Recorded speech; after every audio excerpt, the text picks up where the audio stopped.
In the heart of a city that never sleeps, a man sat motionless at a train station. His briefcase lay beside him, untouched. His phone buzzed again, but he didn't reach for it. He had just missed his train. But somehow, that didn't matter anymore. His mind was full swollen with deadlines, regrets, unanswered texts, and a gnawing emptiness. For months he had carried on like this, functioning but not living. He couldn't sleep. He couldn't smile. Something in him was quietly breaking. That evening, wandering through back alleys to nowhere, he stumbled upon an old wooden gate covered in moss. On a small hanging sign it read, "Quiet the mind, and the soul will speak." Below it, Zen temple, open for visitors. He didn't know why he entered. Maybe it was curiosity, or desperation, or just the need to stop running. Inside, incense lingered in the air. The soft sound of water trickled in the garden. He was greeted not with a sermon or questions, but silence. And then, an elderly monk simply said, "You've come far." Not in miles, but in exhaustion. That monk, known only as Master Ryosen, invited the man to stay and listen to the stories passed down through generations. Not stories with morals, not teachings to memorize, but dialogues alive, open-ended, paradoxical. "For 3 hours each evening," said Ryosen, "we sit and recall the words of old masters and their disciples. Some dialogues are gentle, some are fierce like thunder, but all are mirrors if you are willing to look." That night, the man sat by the paper walls, and for the first time he listened. He heard the story of a young monk who asked about enlightenment and received silence, a disciple who mistook words for truth and was laughed at by the master, a traveler who sought peace but refused to leave his baggage behind. And so began his journey not out into the world, but inward through the timeless conversations of Zen. This is the story you're about to hear. It is not a single tale, but many voices flowing together like a mountain stream, sometimes sharp, sometimes still. Over the next 3 hours, you'll follow 20 conversations between Zen masters and their students' real dialogues from temples, forests, and hermit huts across centuries. You will not be told what to think. Instead, you will be invited to pause, breathe, and see. So let go of needing to understand. Let go of rushing toward answers. Sit down, be still, and empty your cup. 1. The sound of one hand clapping. Early spring clung gently to the mountains of Kyoto. Wisps of mist danced along the forest floor, curling around stones and seeping into the robes of those who moved quietly among the trees. Plum blossoms bloomed in silent celebrations, more bursts of white and pink fluttering like whispers across the hillside. In this serene corner of Japan, nestled between moss-covered boulders and age-old cedars, stood a modest Zen temple, weathered but breathing with timeless presence. Within its wooden walls, a young monk named Jiko knelt alone on a mat woven from straw, awaiting the return of his master. He was still new to the path, though not to seeking. His journey had already stretched far through mountain passes, rice fields, and long nights under cold stars. He had left behind his family, his possessions, and the world of ambition. Yet he had brought with him something more stubborn than luggage: his questions. What is the true nature of the mind? Where does suffering end? Why do I feel so far from peace, even as I walk the path? These questions sat in his chest like stones. He had come to learn from the great Zen master Hakuin Ekaku, a man revered not for giving answers, but for igniting awakenings. People said he was as fierce as he was enlightened, a storm cloaked in silence. Jiko had prepared for philosophy, for scriptures, for intellectual challenges, but what he received was far stranger. As the shoji door slid open with a low wooden sigh, Master Hakuin entered the room, his steps slow, deliberate, grounded. Jiko bowed until his forehead touched the mat. "Master," he said with reverence, "I have studied sutras. I have fasted, meditated, and purified my thoughts, but my heart remains restless. Please, grant me a koan. Show me the gateway to insight." The old monk tilted his head slightly and examined Jiko not as a teacher would observe a student, but as still water might observe a falling leaf. Then he said only 5 words. "What is the sound of one hand clapping?" Jiko blinked. I don't understand." Master Hakuin simply nodded. "Good. Return to me when you do." No further instruction, no elaboration, no reassurance, Jiko left, confused but obedient. Back in his quarters, Jiko began to think. He thought deeply, obsessively. He dissected the phrase, the sound of one hand clapping. His logical mind took over. One hand cannot make a sound, so perhaps the answer is silence. Weeks passed, and he returned to the master, proud of this conclusion. But Master Hakuin merely scoffed. Silence? That is the sound of no hands. You have not heard yet. Ashamed, Jiko retreated again. His thoughts spun like silk in a spider's web. He slapped his thigh with one hand. He pushed it against a wall. He flapped it in the air, hoping to catch a hidden vibration.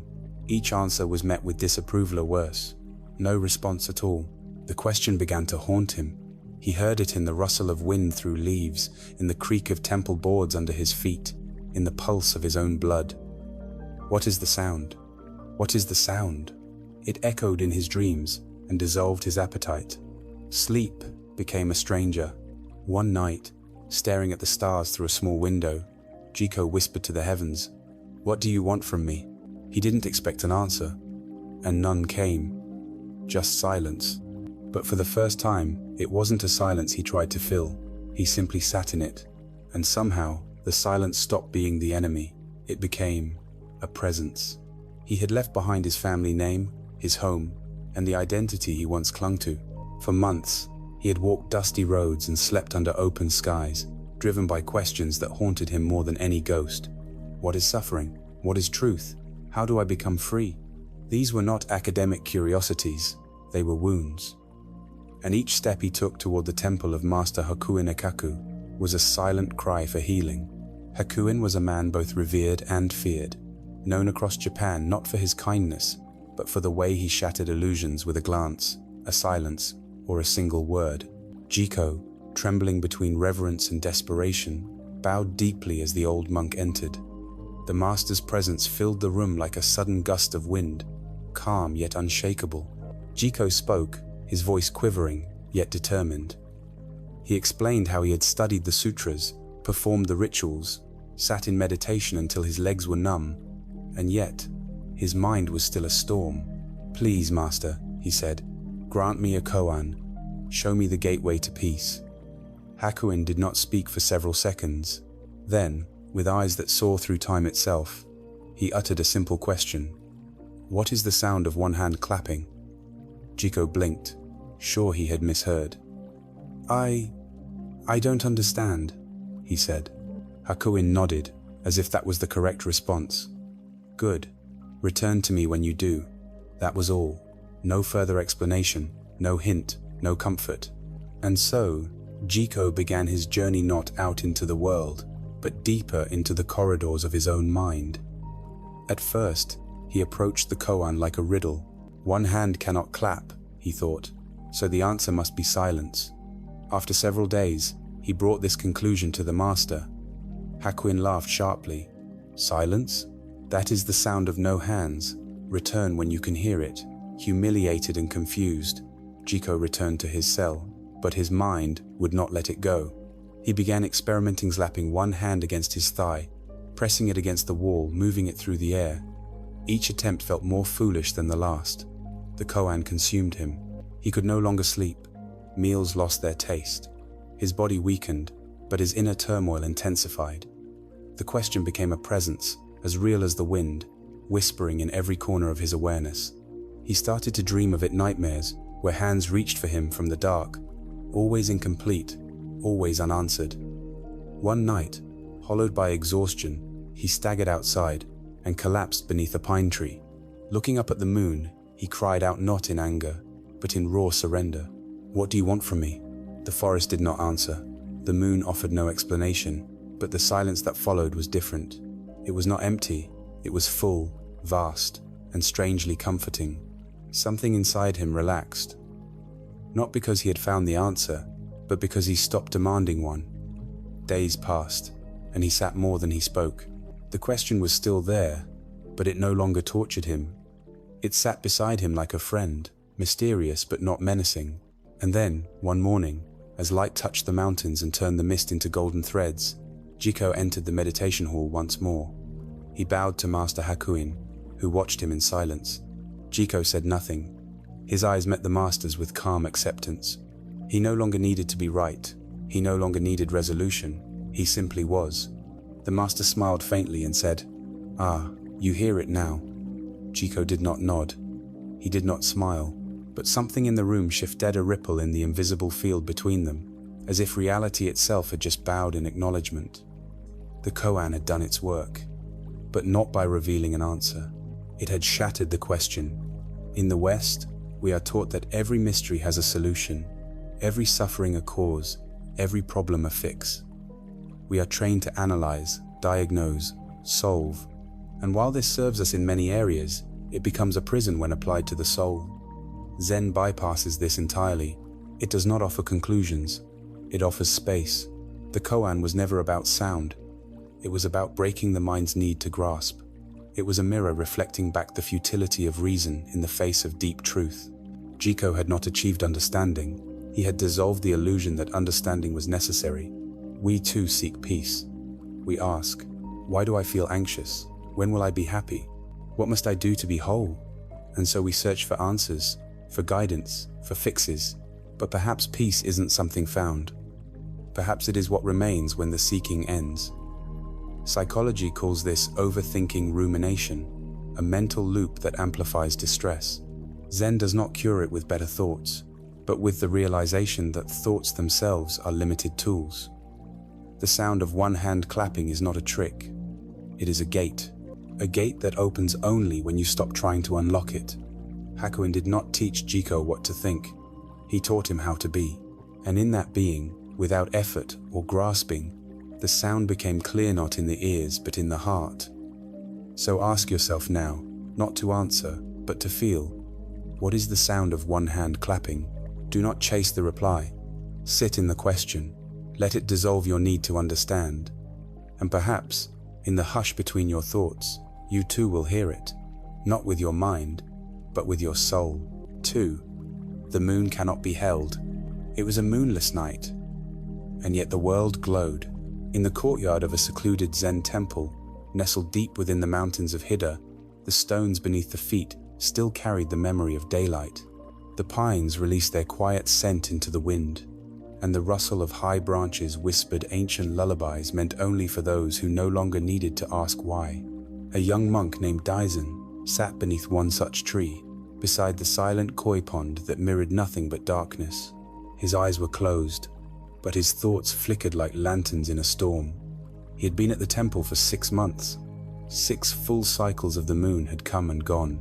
He had swept every path, rung the great bell at dawn, bowed until his spine ached, and sat for long hours facing the white wall in the zendo.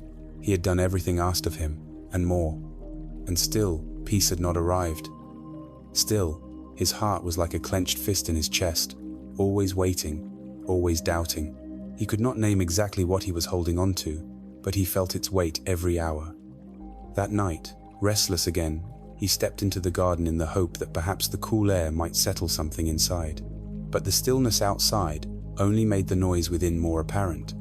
He looked upward, seeking comfort in the moon's familiar presence, but thick clouds covered the sky.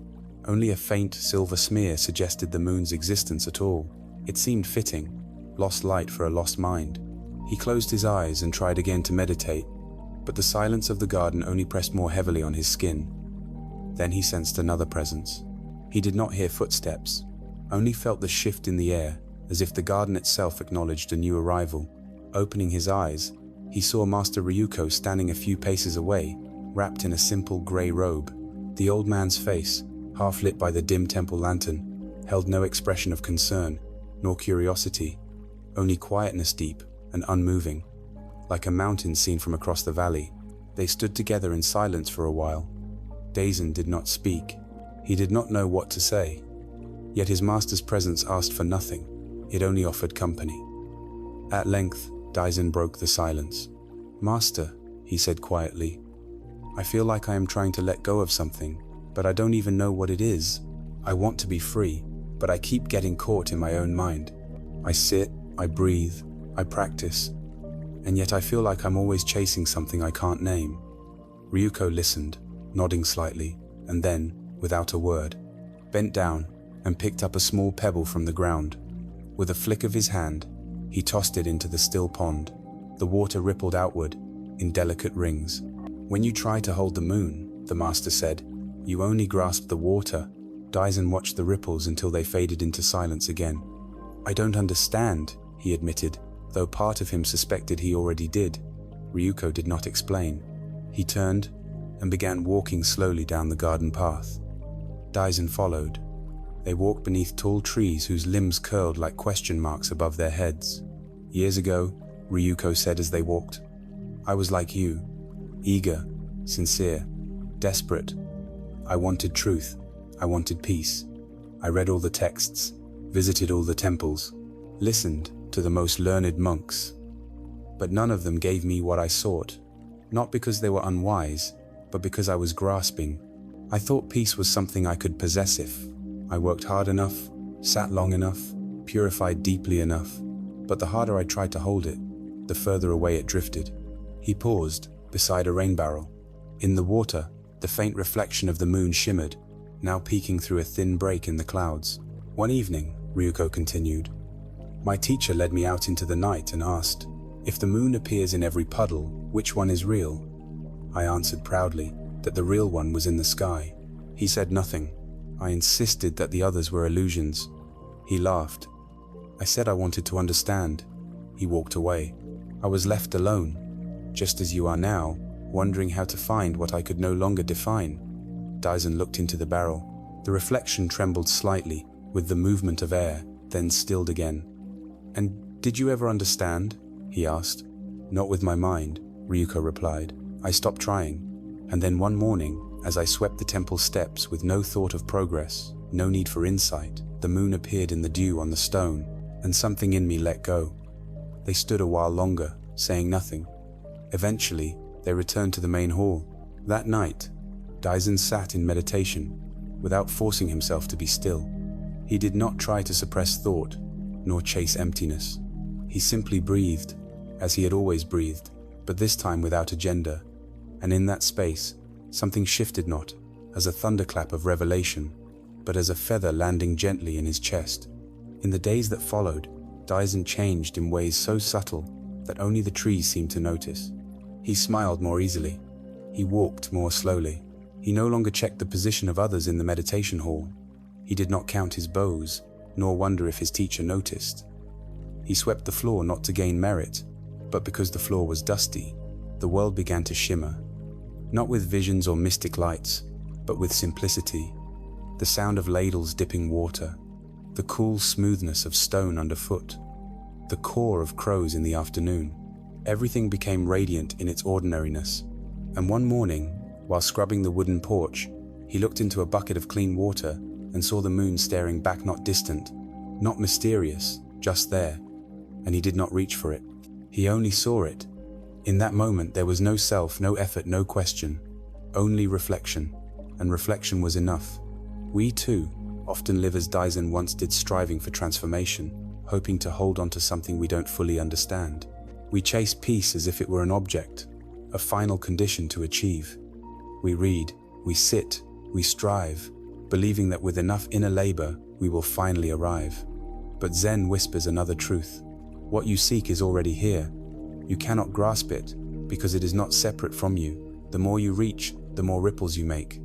And the moon will continue to dance just out of touch. Letting go, in Zen, does not mean carelessness. It means freedom from control. It means trusting the sky to hold the moon, and the water to reflect it, and your heart to know the difference. Stillness is not created, it is uncovered. You are not broken, you are simply stirred. Allow yourself to settle. The moon will return. And when it does, may you see it not in the sky, nor in your thoughts, but in the silence you've carried all along. That is where truth lives. That is where peace begins. 3. Carrying the girl across the river. The rain had fallen for hours, steady and cleansing, washing the dust from leaves, stones, and thoughts alike. Along a narrow forest trail, 2 monks walked side by side in silence. Their straw sandals squelched softly against the soaked earth, their robes damp but not uncomfortable. The younger monk, Tanzin, walked with his shoulders drawn tight, his eyes cast downward as though protecting a fragile flame from the wind. The older monk, Ekido, strode with a posture that carried the ease of many years and many steps. They had been traveling together since sunrise, returning to their mountain monastery from a pilgrimage through neighboring villages. All day, they had spoken little, as was their custom, not from distance, but from discipline. The silence between them was companionable, like the quiet between notes in a well-played melody. As they turned a bend in the trail, they came upon a rushing stream swollen by the rain. The wooden footbridge that once crossed it had been washed away, leaving only churning, brown water and slippery stones. At the water's edge stood a young woman in a silk kimono, helpless and anxious, her delicate sandals soaked through, her sleeves bunched in trembling fists. She looked up as the monks approached. "Please," she said, "I must cross. My family waits beyond the hill, but I cannot manage this stream alone. The current is too strong." Tanzan froze. He remembered the vow they had taken upon entering the order. Do not touch women. Do not entangle the body in desire. His face flushed with conflict. He bowed respectfully to the woman, but said nothing. Ekido, without hesitation, stepped forward. He bowed, then gently lifted the woman in his arms. She gave a soft gasp of surprise, then wrapped her arms around his neck, clinging like a leaf to a passing wind. Ekido waded carefully through the river, each step sure, each motion calm. When they reached the other side, he placed her down gently on the mossy bank. She bowed deeply, thanked him, and hurried up the trail, disappearing into the mist. Tanzan watched the entire exchange with a tightness in his chest.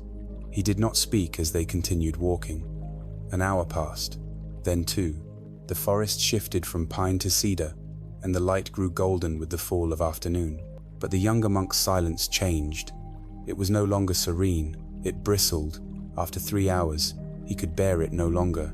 "Master," he said, voice tight, "we are monks. We took vows. We do not touch women. Why did you carry her?" His voice quivered with a mix of reverence and frustration. Ekido looked at him calmly, then said, "I put her down at the riverbank. Why are you still carrying her?" Tanzan stopped in his tracks. The words struck him like a bell resonant, shaking loose something buried in the folds of his mind. The air between them grew quiet again, but this time, it was the quiet of revelation. They walked on, no more words needed. The path ahead seemed somehow clearer. This story has traveled through centuries, not as a tale about rules, but as a mirror to our own minds. How often do we carry what has long since passed? How often do we replay events, conversations, injuries, decisions again and again long after they've ended? The woman was carried only for a moment, but in Tanzan's heart, she weighed him down for hours. Not because of the act, but because of the judgment he placed on it. Zen is not about the avoidance of action. It is about freedom from attachment to that action. It does not teach us to suppress our humanness, but to see clearly through it. Ekido did not cling. He did what was needed in the moment. Nothing more, nothing less. His hands were clean because his heart was free. We live in a world that teaches us to carry things: guilt, fear, pride, anger, roles, identities. We carry memories like stones in a bag slung over our shoulder, forgetting that we are the ones holding the strap. We believe we must, because others expect it, or because we fear what will happen if we lay it down. But Zen asks, what is this burden? Who holds it? What happens if you put it down? Tanzan believed he was being virtuous by resisting, but resistance is not always virtue. Sometimes it is just another form of clinging to ideas, rules, appearances. Ekido did not argue. He did not defend. He simply acted with clarity and returned to silence. In our lives, how often do we cling to a principle while losing sight of compassion? How often do we judge others for actions we ourselves might have taken had the circumstances been ours? The true vow is not about the letter, it is about the intention, to live without clinging, to move through the world like water, pure, adaptive, unstained. Even in modern times, we carry burdens long after their weight is needed. We carry insults from decades past. We carry regret for paths not taken. We carry roles we no longer inhabit. We carry images of ourselves that no longer reflect who we've become. But the river has passed. The moment is gone. The mind, however, is still holding on. Zen is the practice of letting the moment be what it is, and then letting it go. Not to forget, not to erase, but to release. Just as clouds form and dissolve in the sky, so too do thoughts, emotions, memories. When we allow them to pass without resistance, we return to the spaciousness of awareness. Aikido carried the woman, then released her. Tanzan did not. The burden was not the woman, it was the thought, the judgment, the righteousness, and it was this that blocked his peace. So ask yourself now, what are you still carrying? Whose words echo in your thoughts long after they were spoken? What event do you revisit, again and again, like fingers tracing the crack in a teacup? What weight is not yours to bear? Imagine yourself placing it down, gently, without drama, without regret, not as a denial, but as a kindness to yourself. Let it settle at the riverbank. Let it be carried downstream by the current of time. You do not need to carry everything just because you once did. There is a freedom that arises when we release the unnecessary. It is not loud. It is not triumphant. It is quiet, like the silence after a bell stops ringing. It is spacious, like the air in a room when you open a window. To practice Zen is to walk through the forest of life without dragging yesterday behind you, to meet each encounter without armor, to carry nothing but presence. And when the moment asks you to act, to help, to speak, to step in, you do so, and then release. You do not cling to the act, nor build an altar to your virtue. You simply return to the path. And when judgment arises, as it did in Tanzan, you do not shame yourself for it. You observe, you learn, you bow inward, and then, like all things, you let it go. In every life, there will be rivers to cross and people who need help along the way. Some you will carry, some will carry you. None of them were meant to be held forever. The stream flows. So do we. When you release the need to be right, to be perfect, to be seen a certain way, you make space for something deeper than identity. You allow the world to be as it is, and yourself to be as you are. This is the essence of Zen, to retreat from life, but to meet it fully, and pass through it with empty hands and an open heart. So tonight, wherever you are, pause and ask, what weight am I carrying that I no longer need? Whose image, whose story, whose mistake lives in my mind, even though the moment has long passed? And then, not with anger, but with softness, let it go. Lay it down at the river's edge. The path ahead is long, and your steps will be lighter without it. 4. The empty boat. A wide river wound through the valley, its surface reflecting the early morning mist like a dream not yet disturbed. The water moved slowly here, unrushed, patient, as though it knew something the land had forgotten. On its banks, reeds swayed gently in the breeze, and birds called across the stillness with voices both ancient and new. At a small dock fashioned from cedar and thyme, a Zen master named Wei Ling stood barefoot, watching the current. His disciple, Jian, a man in his 30s with a strong jaw and eyes that always seemed to search for something, stood beside him. The two had been walking in silence for most of the morning, having left their hermitage at dawn to cross the river. Master Wei Ling, a man of very few words, preferred to let the world speak for itself. Jian had learned to follow his master's lead, to observe, to listen. But this morning, Jian's restlessness stirred beneath the quiet. The river reminded him of something. A memory, sharp and uninvited. "Master," he said, breaking the silence with hesitation, "there is a story I read. I don't know if it's a Zen story or not, but it won't leave my mind." Wei Ling turned to him without expression, giving only a small nod that meant, "Speak." Jian looked at the water. A man is rowing his boat across a foggy river. Suddenly, another boat crashes into his, hard. He's furious. He starts shouting insults and curse how careless the other man is, how foolish. But when the fog clears, he sees the other boat is empty. No one inside. Wei Ling said nothing. Jian continued, "I think I understand the message. That if no one was in the boat, then all that anger was unnecessary. It came from within, not from the outside. But if I understand it, why do I still get angry? Why do I still react to people, even when I know better?" Wei Ling smiled very slightly, just the corner of his mouth. "Let us cross the river," he said. They stepped into a small boat and pushed off from the shore. The current was calm, but insistent. As the temple faded into mist behind them, Jian took the oar. He rowed without speaking, the rhythm steady, the sound of wood against water familiar, like breath. For a while, only the splash of paddles and the soft murmur of the river filled the air. Then, out of the fog, something appeared. A boat, small, wooden, drifting toward them without sound. Jian narrowed his eyes, trying to see who was aboard. The boat kept coming. No one was rowing it.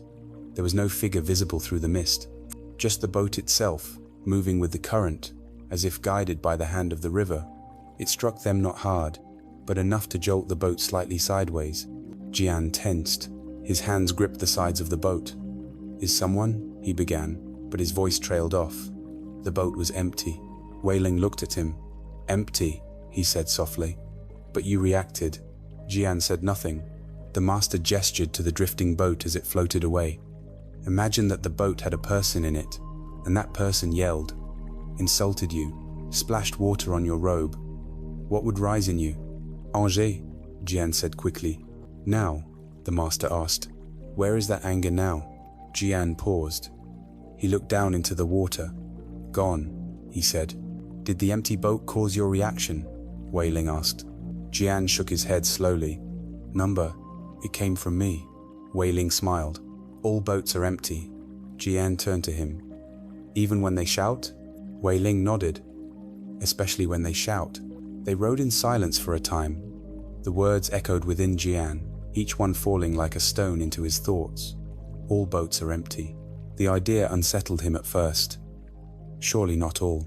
Some people are cruel, some insult without reason, some strike to harm. How could those boats be called empty? But his teacher's words returned, gentle yet firm. Especially when they shout.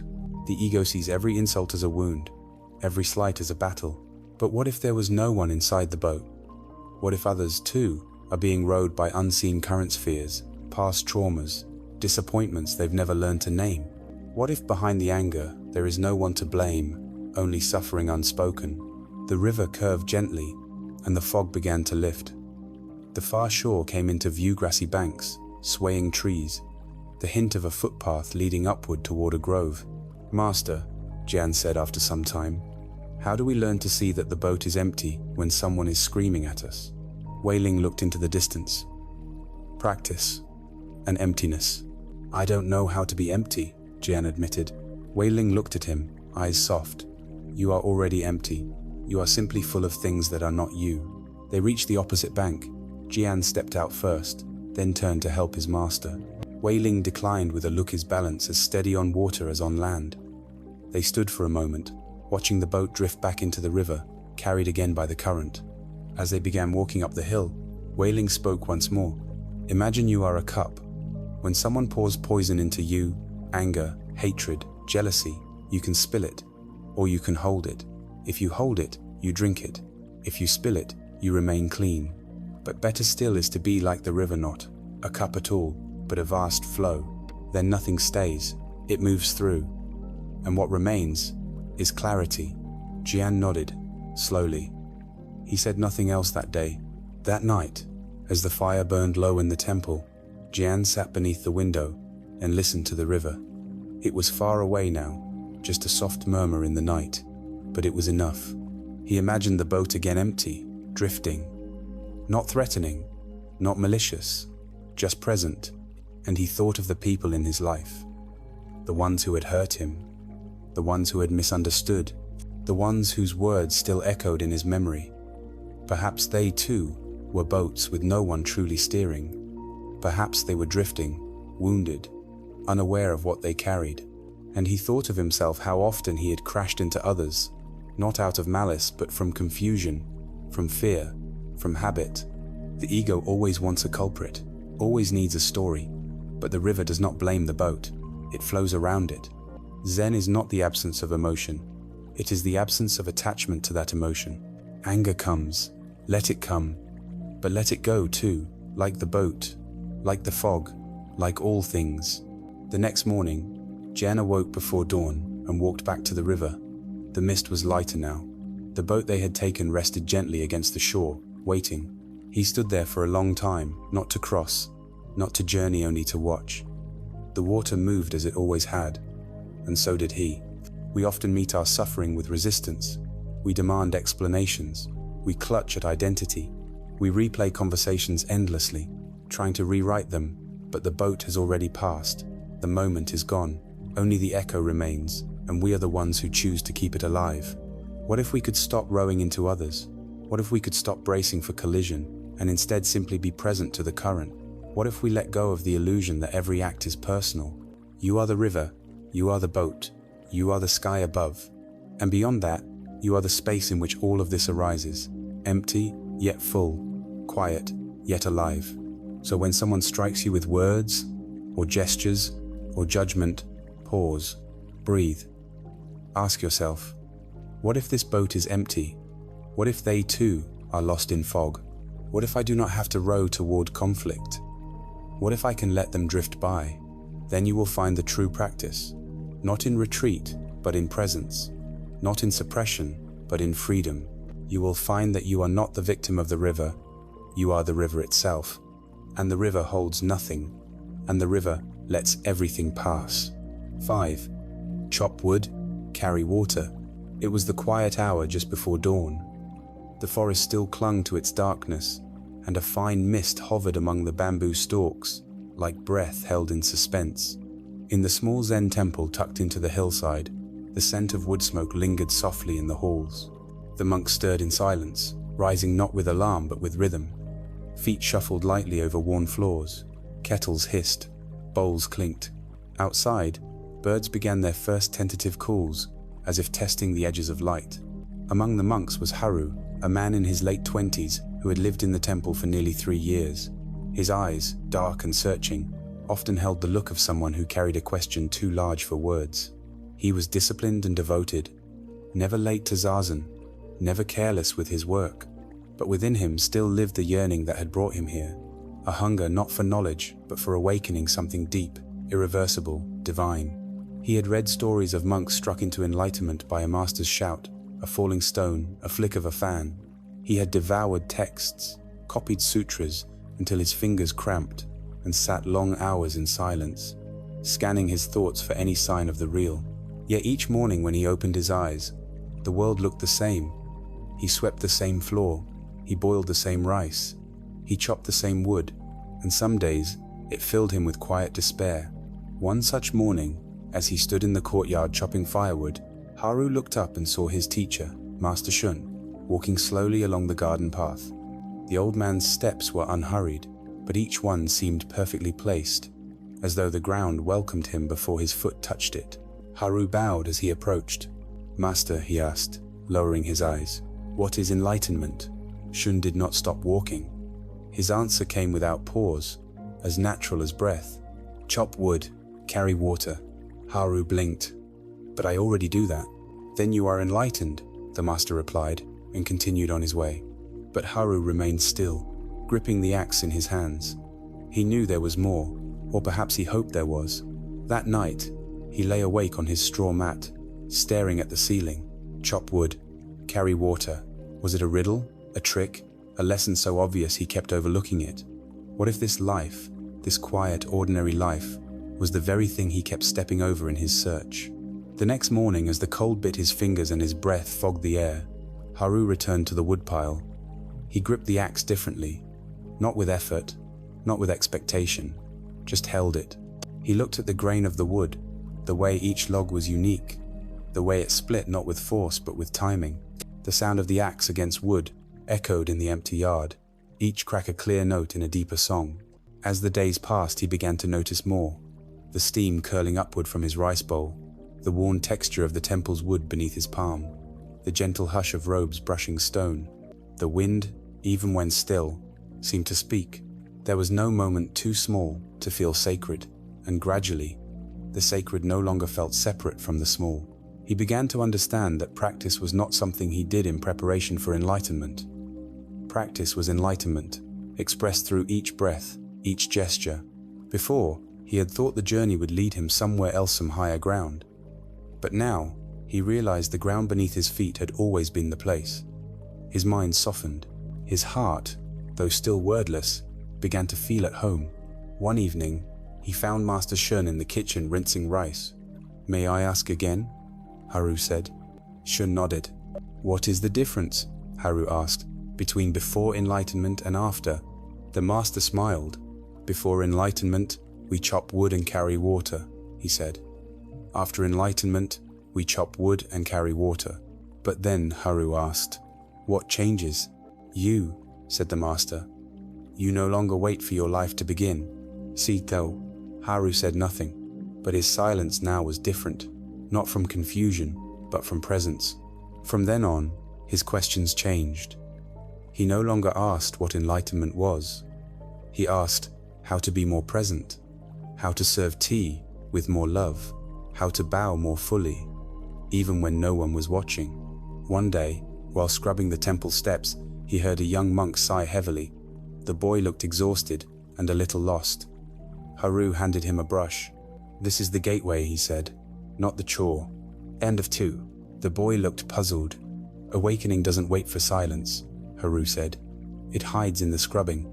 And so the teaching continued not through sermons, but through sweeping, cooking, planting, listening. Haru came to see that every act could be meditation, every breath an opportunity to return to now. Years later, Haru became the abbot of the temple when Master Shun passed on. Visitors came, hoping for deep insight, strange stories, spiritual fire. Haru would sit with them by the hearth, pour them tea, and say only, chop wood, carry water. Some left confused, some disappointed. But those who stayed began to see what he meant not with their minds, but with their lives. In the evenings, he would sit by the garden and listen to the wind in the trees. Sometimes he would speak, though rarely of the past.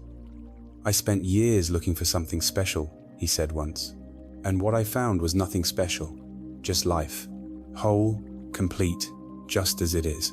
One autumn a traveler came, weary from months on the road. He bowed before Haru and asked, Please, Master, teach me the way. Haru handed him a broom. Start here, he said. The traveler looked down. But I've come so far. Then the ground beneath your feet is where the truth lives, Haru said. It always has. The man swept the garden in silence. The leaves rustled softly. Somewhere, a bell rang in the distance, and the wind, as always, passed through it all without effort. We live in a world that tells us happiness lies elsewhere in another job, another city, another stage of life. But Zen returns us to the bowl in our hands, the floor beneath our knees. It whispers, nothing is missing. To chop wood, to carry water, is not to resign. It is to awaken to the miracle of each moment. Not to escape the mundane, but to enter it so fully that it becomes luminous. Ask yourself, in the middle of your day, can I meet this moment as it is? Can I make this simple act a sacred one? You don't need incense or temples. You need only attention, care, breath, a willingness to be here. So when you cook dinner, chop wood. When you wash dishes, carry water, and do it not as a burden, but as a path. This moment is your teacher. This life is your temple. You have already arrived. 6. No water, no bridge. It was a warm afternoon in early spring, and the cherry blossoms along the mountainside had begun to scatter like pink snow across the temple grounds. The petals drifted lazily, caught on breezes, caught on robes, caught in silence. A group of monks were tending to the garden, raking gravel into patterns that no one would remember. To the casual eye, it may have seemed like nothing of importance was happening, but everything was happening.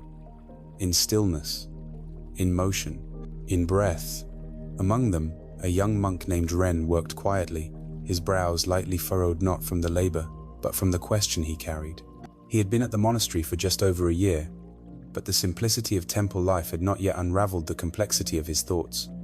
He was diligent, contemplative, often praised for his devotion, but inwardly he wrestled with something that would not soften. He felt separate from others, from peace, from the path itself. He often found himself observing his experience rather than being in it, always one step removed. He longed to dissolve that wall, that veil, but he could not even define what it was. Later that day, during their walk with Master Daiko, Ren found the courage to speak. Master, he said, eyes fixed on the trail, I feel like there is a river between me and the truth. I can see it, I can almost describe it, but I can't reach it. No matter how much I meditate or study, I feel like I remain on this side. Daiko paused beneath a flowering tree. He looked not at Ren, but at the space between the leaves. Who built the river? The master asked. Ren was confused. I don't know. Then perhaps, Daiko said. It is not real. He walked on. Ren followed. They said nothing for a long while, their sandals brushing against the stones, the wind folding itself gently around them. At last, Daiko stopped again, near a small wooden bridge arching over a dry creek. He pointed. Cross it. Ren stepped onto the bridge without hesitation, but halfway across he paused. There's no water, he said. And yet you walk the bridge. Ren looked back at him. Because I thought I needed to cross something. The master nodded. That is the mind. Ren furrowed his brow. The mind invents rivers, Daiko said. It sees separation where none exists. It says, you are here, truth is over there. Build a bridge, cross it, seek. And so we become seekers. We believe we must journey, but the truth is not distant. It never was. Ren stepped back off the bridge. The dry creek was narrow, filled with pebbles, not flowing with anything. It hadn't for years, and yet the bridge remained, as if waiting for a river that would never return. Then what is the practice for? Ren asked. To see that the bridge was never needed, Daiko replied. Not to dismiss the journey, but to awaken within it. The seeking polishes the mirror, but one day, the mirror must be set down. That night, Ren sat for a long time outside the zendo, the quiet stars overhead like lanterns without weight. He watched his breath, but not to control it. He watched his thoughts, but not to end them. He simply watched. He allowed the wall he felt within him to be there, without trying to break it down, and for the first time it began to dissolve not by force, but by no longer being fed. The next day, as he washed bowls, he whispered to himself, no water, no bridge, and he smiled. From then on, his practice shifted not in appearance, but in essence, he no longer chased stillness. He stopped measuring his days by how quiet his mind had been. He stopped comparing his path to others. He simply walked, ate, chanted, slept, and in that walking, something unexpected happened. The sense of separation softened. He realized the world did not exist in pieces, but in movement, in breath shared between trees and lungs, in water that rose from the sea and returned as rain, in thoughts that came and went like flocks of birds. He saw that he had never been alone, that the sense of I and you was useful, but ultimately just a shape drawn in the mist. When it dissolved, nothing was lost, only the illusion. Once, during a rainy afternoon, another monk came to him, struggling. I don't feel like I'm progressing, he said. Every time I get close to something real, it disappears. Ren handed him a dry towel. Then, perhaps what you're chasing is not what's real. The monk stared at him. Maybe the truth doesn't appear, Ren said, because it never left. End of quote. And so it became his way not to teach with certainty, but to walk beside others, showing them that the river they feared to cross had never been more than shadow on the ground. One day, years later, Master Daiko asked Ren to teach the novices. I don't know what to tell them, Ren said. Then you are ready, Daiko replied. When the time came, Ren gathered the new monks beneath the trees. He did not give them rules. He told them a story. There was once a man, he said, who heard that truth lived across a great river. So he spent his life building the most perfect bridge, strong, beautiful, worthy of crossing. But just as he finished, the river vanished. He fell to his knees in despair. All that work, wasted, he said. But then he noticed something. In the dry riverbed, there was a path, and it led to the same place. The students were quiet. The bridge, Ren said, was his practice. It wasn't wrong, it helped him arrive. But the truth did not require it. When we let go of needing something to cross, we begin to see we are already there. They asked, then why practice at all? And Ren smiled, because in building the bridge, he learned to walk. In time, that teaching passed from Ren to others, not as doctrine, but as breath, as presence, as seeing the world not as a puzzle, but as a poem written across sky and leaf and silence. We often live our lives imagining that peace is on the other side of success, of healing, of spiritual breakthrough.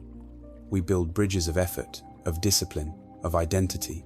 But sometimes, the most profound moment is when we realize there is nothing to cross. The water was imagined, the bridge, a gift, but not a gate, and the truth, always beneath our feet. In Zen, there is a saying, when you realize there is no path, the path begins. To practice is to build the bridge. To awaken is to see it's not needed. But don't throw it away. Every plank, every nail, every step has shaped you. The bridge may not carry you to the other side, but it teaches you how to walk lightly, attentively, with love. And when you no longer fear falling into the river, you may find yourself dancing across pebbles that never moved. So wherever you are, whatever you seek, ask, what am I trying to cross? Who told me I was separate from the truth? And if I stop rowing, stop building, stop grasping, what remains? Stand still. Feel the earth. No water, no bridge. Only now. Only this. Only you. Already home. 7. The temple bell without sound. The afternoon was still, and the sun, now past its zenith, cast long, golden shadows across the courtyard of the mountain temple. Dust particles floated lazily through beams of light that streamed through wooden lattice windows. Somewhere in the distance, a bamboo pipe clacked rhythmically as it struck stone, a sound so simple and repetitive that it no longer called attention to itself. It had become part of the air, part of the silence. Inside the meditation hall, the monks sat motionless, row upon row, breathing like trees in a windless forest. The world outside the walls continued, as always, but within this chamber, time had lost its grip. Among the students sat a monk named Kaito. He was still young, but his face had aged with longing. His eyes did not dart, nor did they wander. They looked inward, always searching, always peeling back the layers of what he called the real. His mind, bright and disciplined, had devoured every koan, every teaching. He could quote the Diamond Sutra, analyze Dogen's verses, and distinguish the subtlest metaphors in the Platform Sutra. And yet, there remained a veil he could not penetrate, a feeling that the heart of Zen was just beyond his grasp. After evening chanting, Kaito approached Master Anju, the abbot of the temple, who had taught for decades not with sermons but with glances, pauses, and silences deeper than words. "Master," Kaito said, "I have studied well. I have practiced diligently. I believe I understand the teachings." Anju looked up at him, calm but unsmiling. "I see the illusion of self," Kaito continued. "I know that form is emptiness, and emptiness is form. I know that thought is not the thinker. But," Anju raised an eyebrow, "why do I still feel as though I stand on the threshold but cannot enter?" The master said nothing. He rose and gestured for Kaito to follow. They stepped outside into the fading light. The air had cooled, and the sky had begun its slow transformation into indigo. The two walked to the far end of the temple, where an ancient bronze bell hung beneath a wooden frame. Its surface was worn smooth by centuries of wind, rain, and reverence. A thick rope hung from its clapper, coiled neatly on a hook. "This bell," Anju said, "has called monks to practice for over 300 years. When it sounds, they come. But tell me when it does not sound, is it still a bell?" Kaito looked at the great bronze form, silent and inert. "Yes," he replied, "it is a bell." "And what is its nature?" Anju asked. "To ring," Kaito said confidently. Anju reached out and brushed the surface of the bell with his fingertips. "Then why does its silence speak more than its sound?" Kaito frowned, trying to peer into the metaphor. "Because we wait for the bell? Because we anticipate it?" Anju shook his head slowly. "No," he said, "because we hear what isn't there." Kaito blinked. "I don't understand." Anju turned and began walking back toward the hall. Exactly. That night, Kaito could not sleep. He sat outside his quarters beneath a plum tree, watching petals fall like quiet thoughts. He listened for the bell, not with his ears, but with something else. The silence seemed fuller now, as though each moment was a question being asked without words. He realized that he had always sought the teachings through understanding, through comprehension, through the mind. But what if the heart of Zen could not be reached by thought at all? What if the very act of trying to grasp it created the distance he felt?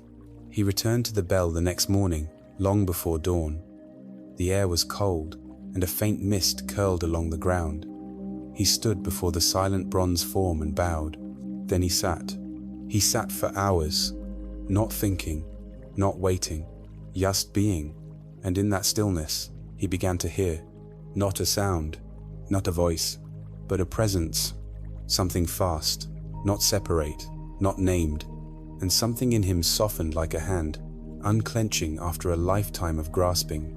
When the sun finally rose, Kaito bowed again not to the bell, but to what he could not name, and he returned to his chores, changed. From that day forward, he practiced differently.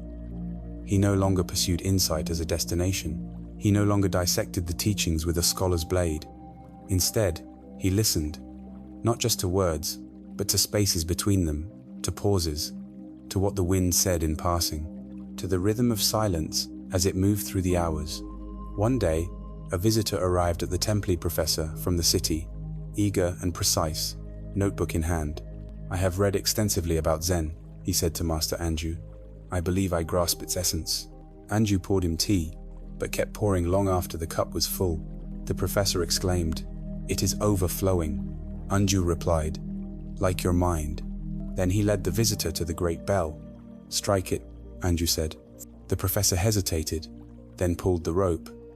The sound burst forth rich, low, resonant. "What do you hear?" Anju asked. "A bell, of course." Anju nodded. "Now, sit in silence and tell me what you hear." The professor obeyed. They sat for a long time. Eventually, the man spoke, quieter now. "At first, I heard nothing. Then, I heard my own breath, my heartbeat, the birds, the wind. And then, nothing again." Anju smiled. "And in that nothing, you met something real."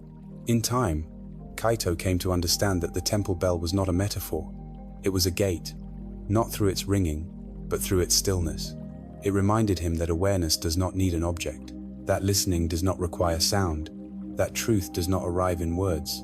He learned that to awaken was not to acquire something, but to surrender everything, to fall fully into the now-not, to interpret, not to label, but to be. And in that being, the whole universe entered.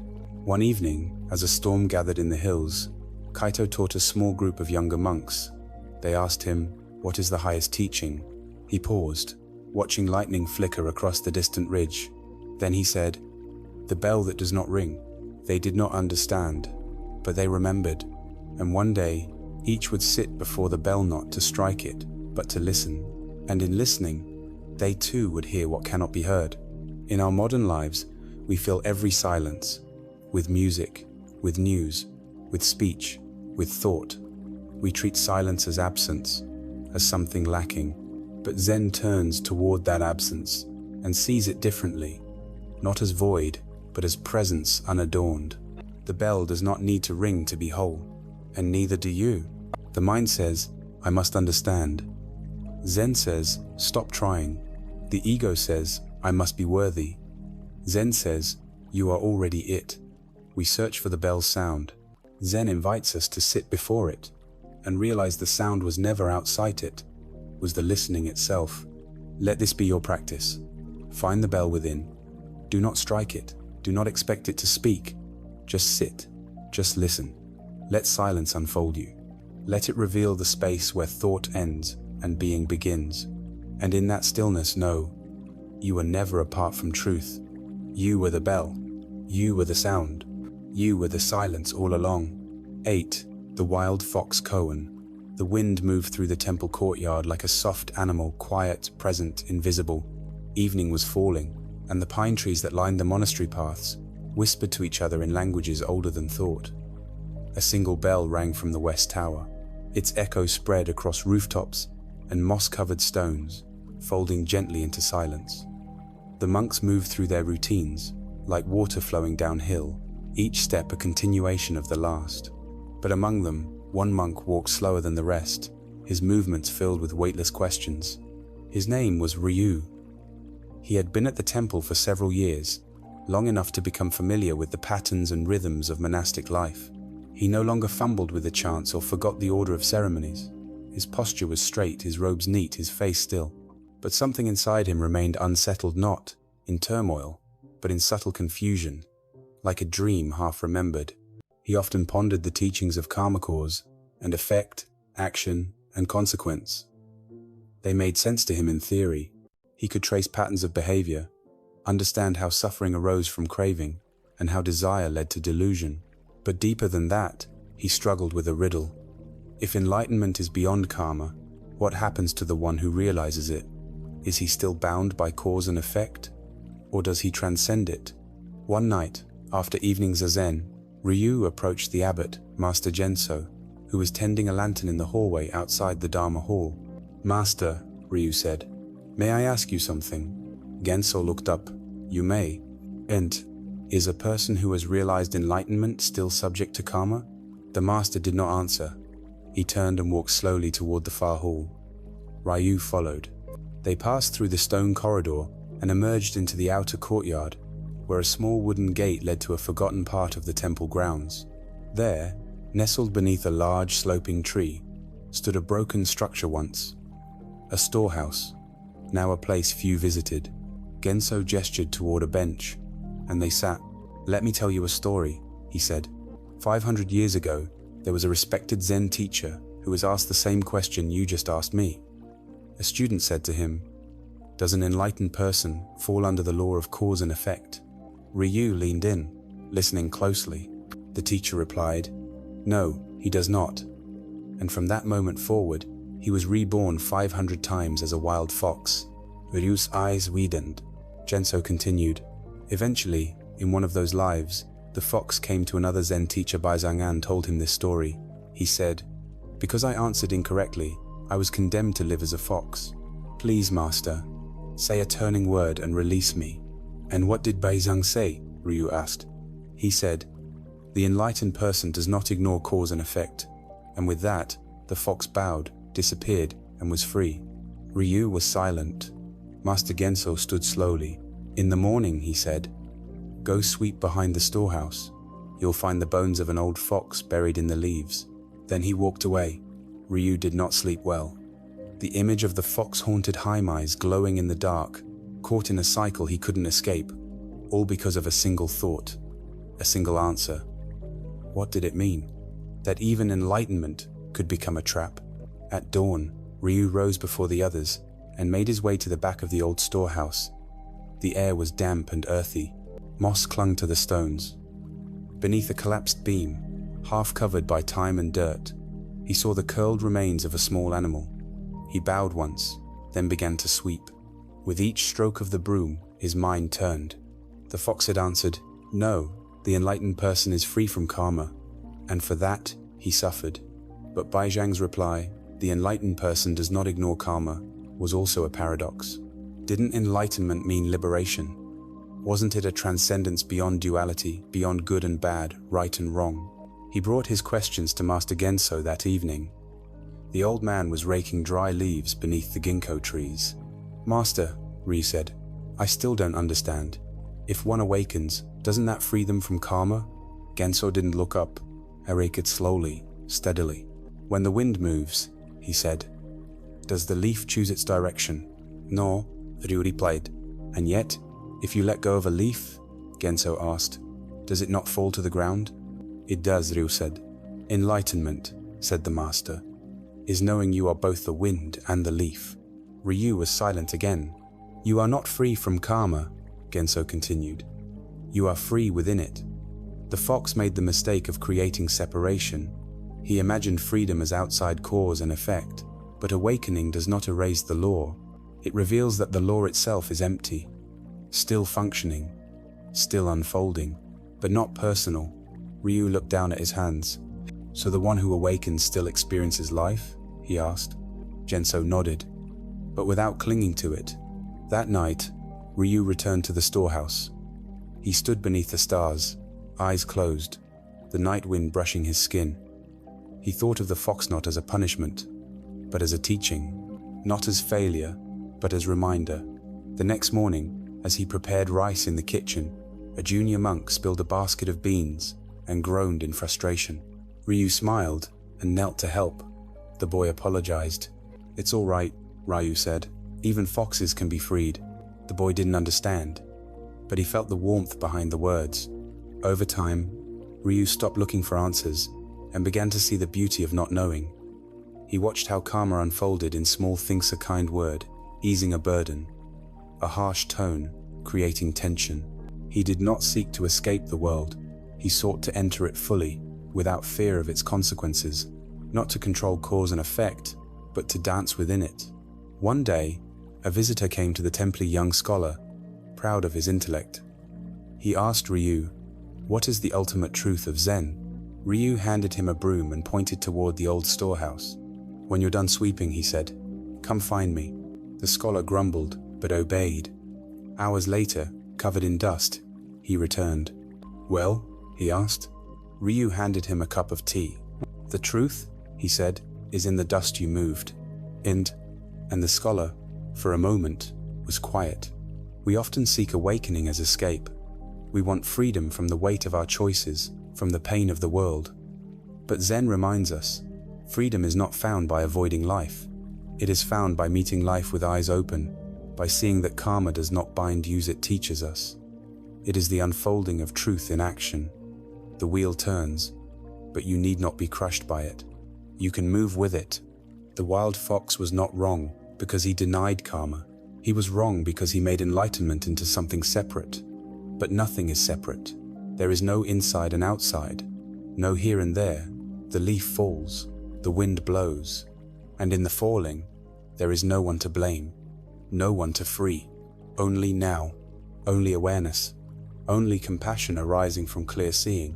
So the next time you wonder whether you are progressing, whether your practice is working, ask instead, am I meeting this moment without resistance? Am I acting from clarity, not habit? Am I responding with care, not calculation? If so, then karma becomes your teacher, not your jailer. And perhaps, in your own time, the bones of the fox will crumble into the soil of your being, and from them, a wild flower will grow, neither holy nor profane, just alive, just here, just free. 9. Joshu's Moo. It was the height of summer in the mountains, when the days shimmered with heat and the nights settled into warm velvet silence. The Zen temple sat quietly in the cradle of two ridges, its rooftops hidden beneath pine branches and bird calls. Inside, the stone paths radiated warmth, and the air carried the faint scent of sandalwood and old timber. The monks moved more slowly now, their robes damp with sweat, their meditations deeper in the heavy air. Among them was a monk named Shunyo. He had come to the temple not from a village or monastery, but from the city where he had once worked as a philosopher and teacher. Books had been his companions for decades, and questions his daily bread. He had studied the nature of self, of ethics, of logic, of consciousness, but something had always eluded him. No matter how refined his thinking became, it was as if he stood at the edge of understanding, looking out across a vast plain of silence that words could not touch. So he had come here, to this ancient place of stillness, not for answers but for the silence itself. For months, he practiced zazen, swept the halls, cleaned bowls, lit incense. His body learned to slow down, his mind began to soften, but he still could not shake the feeling that something lay just beyond reach. One morning he approached the abbot, Master Genrin, who was seated beneath the open corridor, sipping tea as the morning sun poured in across the stone floor. "Master," Shunyo said, bowing, "may I ask you a question?" Genrin nodded, eyes still on the steam rising from his cup. "There's a koan I have read many times. I've reflected on it, sat with it, but I cannot penetrate it. It stays in me like a splinter beneath the skin. The more I think, the further it moves." End quote.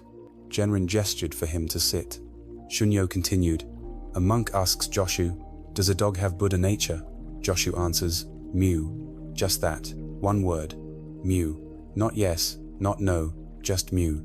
He looked up. "What does it mean?" Genrin placed his tea on the wooden slat. "It means everything," he said. "And it means nothing." Shunyo smiled faintly. "That doesn't help." Genrin looked at him with kind eyes. "Exactly." And he said no more. For days, Shunyo turned the word over and over in his heart. Mew. Emptiness. Non-existence. But that wasn't it. He knew the texts, knew that in Mahayana Buddhism, all beings possess Buddha nature. To say no would be incorrect. And yet Joshu, a great master, had said, Mu. What was being pointed at? He approached other monks. Some shrugged, some smiled, some simply returned to their tasks. One monk told him, Mu is not an answer. It's a flame. Let it burn your mind. That night, Shunyo sat in meditation for hours. Thoughts came and went. Doubts, interpretations, theories. He saw them rise and pass like clouds.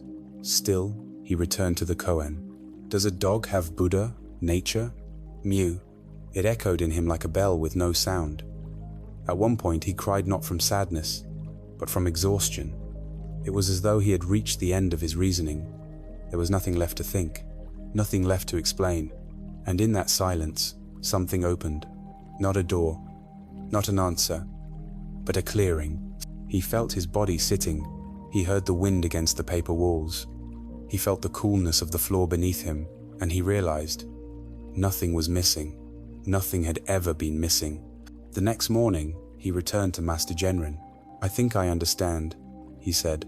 Genrin looked up, but there's nothing to say. Genrin nodded once, then turned back to his tea. And that was enough. In the days that followed, Shunyo no longer approached the koan like a riddle. He carried it in his breath, in his sweeping, in the sound of his footsteps. He let it live inside him not as a question, but as a presence. He began to see Mu everywhere, in the rising steam, in the cracked stone, in the cry of the hawk at dusk, not as a negation, but as a vastness, a refusal to reduce life to yes or no, right or wrong, self or other. One afternoon, a young monk asked him, why did Joshu say Mu? Shunyo handed him a broom. Clean the path, he said. That is Mu. Izetman. Later, another monk asked him if Mu meant emptiness. Shunyo pointed to a flower blooming by the gate. That too is Mu, he said. And so is your question. The monks began to refer to him, not as the philosopher, but as the one who lives Mu. And yet Shunyo claimed nothing. He would say, Mu is not something to know, it is something to be. And then he would laugh. Zen does not offer comfort, it offers freedom. Not the freedom to escape the world, but to enter it without needing to hold it. Mu is the sound of the mind dropping its story. Mu is the space before thought. Mu is the pointer that breaks the finger pointing. In Western logic, yes or no must rule. But in Zen, Mu shatters the frame. It says, not this, not that, not even neither. It is the sword that cuts through duality, and yet it leaves no wound. In time, Shunyo became a teacher, but he rarely gave answers. He would invite students to sit with the wind, to watch the moon, to listen to a temple bell ring out across the valley. One day, a student cried out during Zazen, I've reached a wall. I see it, but I can't pass through. Shunyo touched the student's chest lightly. The wall is you, he said, and Mu is the wind passing through it. We live in a world of concepts, soft names, identities, positions. We are taught to define, to categorize, to declare, but Zen turns all of it on its head. Mu is the gateless gate, the soundless bell, the unspeakable truth. It does not ask you to believe, it asks you to dissolve. So the next time you find yourself trapped in thought, ask, what is Mu? But do not answer. Let the question open you. Let it become your breath, your silence, your walking, your being. Let Mu break you, and in the breaking, you may discover there was no wall, there was no dog, there was no Buddha, nature to be found. Only this, only now, only Mu. 10. The finger and the moon. The temple grounds glowed under the full moon's gaze. Everything, tiles, rocks, tree trunks, even the folds in the monk's robes seemed bathed in silver breath. It was the kind of night that made one forget they were separate from the world. Owls whispered from cypress branches. Bamboo creaked in rhythm with the wind. And across the stone courtyard, a circle of monks sat around a small fire, their robes rustling softly, faces lit by the slow dance of flame and moonlight. Among them sat an older monk named Soen, long respected for his discipline and humility. His hair had long turned to snow, and his movements had slowed, but his gaze remained sharp, like a blade kept silent for years. Beside him sat a young monk, eager, brimming with questions, named Kaito. He had been at the temple for over a year and had studied the sutras, the koans, the disciplines of silence and breath. But tonight, under the moon, he felt again the familiar itch, that yearning to understand what seemed always just beyond grasp. As the fire crackled, Kaito turned to Soen and asked, "Master, why do so many of the teachings in Zen seem to contradict each other?" Soen picked up a long twig and pointed it toward the moon. "Do you see the moon?" Kaito looked up.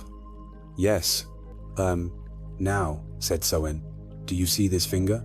"Yes," Kaito replied. Soen set the twig down. "Then you must stop looking at the finger." The monks around the fire fell into silence. Kaito stared at the twig, then back at the moon, then lowered his eyes. "Explain, please," he whispered. Soen smiled. "All teachings are like a finger pointing to the moon. They are not the moon, but people mistake the finger for the thing itself. They cling to the words, the methods, the forms, believing them to be truth. But truth is not in the teaching, it is in the seeing." Kaito nodded slowly, unsure. "But how do I know when I'm clinging to the finger?" he asked. "When you think you understand," Soen said, "and yet still feel separate." The fire cracked again, sending a wisp of smoke into the night. Kaito spent many days pondering that. In meditation, in chores, in silence, he began to observe his mind differently, noticing how often he reached for conclusions, how often he clung to the words of the masters as if they were keys. He realized how much comfort he found in being able to explain things seven if explanation brought no peace. One afternoon, while sweeping the library steps, he saw another novice struggling to recite a sutra. The boy was frustrated, repeating a passage over and over, getting stuck at the same phrase. Kaito approached and knelt beside him. "What are you trying to do?" he asked. "Memorize it," the boy replied. "Master said we must learn it by heart." Kaito touched the wooden floor. "Learn this by heart," he said. "Then the sutra will follow." The boy blinked. Kaito smiled. "Words are like waves. The ocean is beneath." That night, as Kaito lit incense before the altar, he thought again of the finger and the moon. He wondered how many times he had mistaken the ritual for realization, the symbol for the thing. He remembered how fervently he had once bowed to statues, thinking them holy. Now, he bowed with the same reverence, but not to the figure, to what it pointed toward, to the silence it stood in, to the moonlight falling on the cold stone. Weeks passed, and Kaito began to notice subtle changes. His practice no longer felt like a ladder to climb. It was more like a breath to return to. He no longer sought insight like a prize. He simply watched, listened, softened. He watched the wind move through grass and felt it pass through his thoughts, the same way, unobstructed, unowned. He swept the path not to master it, but to become it. He stopped trying to know, and in not knowing, something opened. One day, Soen invited Kaito to accompany him into the hills to collect herbs. They walked in silence for a long time, stopping occasionally to pluck leaves or smell roots. As they sat beneath a tall cedar to rest, Soen turned to him. "What do you see now when you hear the words, the finger and the moon?" Kaito was quiet. Then he said, "The finger moves, the moon stays." Soen raised an eyebrow. "And the finger disappears in the dark," Kaito continued. "But the moon is always there." Soen smiled deeply. "You are learning to see." They sat beneath the cedar for some time. Then Soen said, "There is a story I once heard from my master." A student asked him, "What is Zen?" And he pointed to a falling leaf. The student nodded, but did not understand. So the master said, "The leaf has no desire to land. The ground does not demand its return. They simply meet." Kaito breathed in the scent of the pine needles and earth. "Zen," he said, "is seeing the meeting without needing to explain it." Soen chuckled. "You may yet become a teacher." That evening, as the full moon returned to the sky, Kaito stood once more in the courtyard. He saw the same silver light, the same trees, the same stones. But something in him had shifted. He no longer asked what the moon meant. He no longer tried to define its light. He just let it shine. A few nights later, a new monk arrived at the temple, wide-eyed, unsure, desperate to learn. Kaito was asked to show him around. As they walked beneath the archway, the boy said, I've read so many teachings, but they all confuse me. Kaito smiled. Good, he said. Confusion means you haven't grabbed the finger yet. The boy looked puzzled. Kaito pointed to the moon. Let it confuse you, but don't hold on to it. Just look. They stood in silence, and the moon did what it always had, shined on everything, without preference, without needing to be seen. We spend our lives chasing teachings, methods, philosophies. We read, we listen, we follow, but often we become entangled in the very net meant to catch us. Zen warns gently, don't cling to the raft after crossing. Don't mistake the map for the territory. Don't confuse the signpost for the journey. When the finger points to the moon, look where it points. Then let the finger go. Truth does not live in the sutra, the statue, or the sound of the bell. It lives in the breath rising in your chest, the wind brushing your cheek, the silence between thoughts. And it has been waiting, not to be found, but to be seen. So when you feel lost in teachings, overwhelmed by the contradictions, remember, the contradictions are the finger. The truth is what they point to. Stand still. Look up. Let the moonlight fall on your face. Let go of needing to explain it. And simply see. 11. Not knowing is most intimate. The autumn wind swept through the temple courtyard, scattering red and gold leaves across the moss-covered stones. It was the time of year when the light softened and shadows lengthened, and the world seemed to speak in a language that was slower, quieter, older. The monks had begun layering their robes in the early morning hours, and the scent of wood smoke from the kitchen fires blended with the smell of earth and distant pine. In the meditation hall, silence reigned, not the silence of absence, but the silence of presence, thick and listening. Rows of monks sat in stillness, like stones in a riverbed, letting thoughts rise and pass without resistance. At the far end of the line, a monk named Tenji sat with his spine straight but his chest heavy. He had practiced here for 4 years, and by now had read most of the canonical texts. He could quote Bodhidharma and Dogen.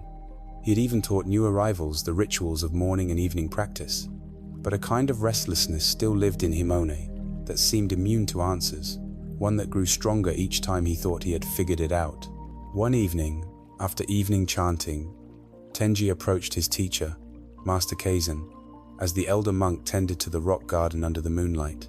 The rake moved slowly through gravel, creating patterns that no one would remember, and that was the point. Beauty that needed no witness, meaning that asked for no name. Master, Tenji said, bowing low. I'm troubled. Kaizen paused, but did not speak. I've studied, Tenji continued. I've practiced.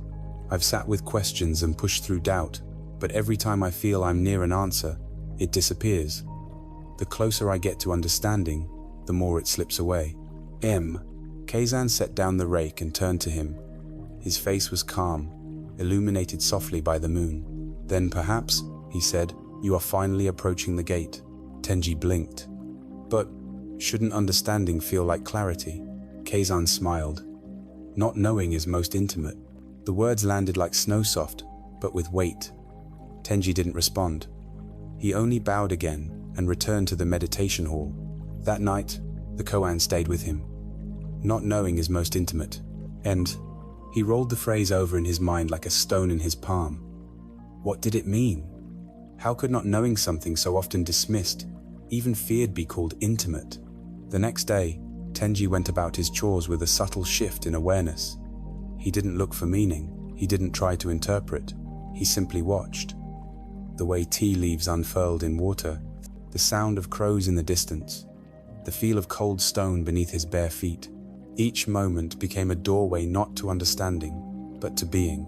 Later that week, a visiting monk arrived from another region. The newcomer was sharp, confident, and fond of long philosophical discussions. At dinner, he asked Tenji, "What is your understanding of emptiness?" Tenji picked up a bowl, turned it over, and placed it back on the mat. The monk frowned. "You're not answering," Tenji replied. "Not knowing is most intimate." The visiting monk shook his head, confused. But Tenji smiled gently, not to dismiss the other, but because he saw something in himself through the question. He remembered how he, too, once chased concepts like butterflies, always running, never resting.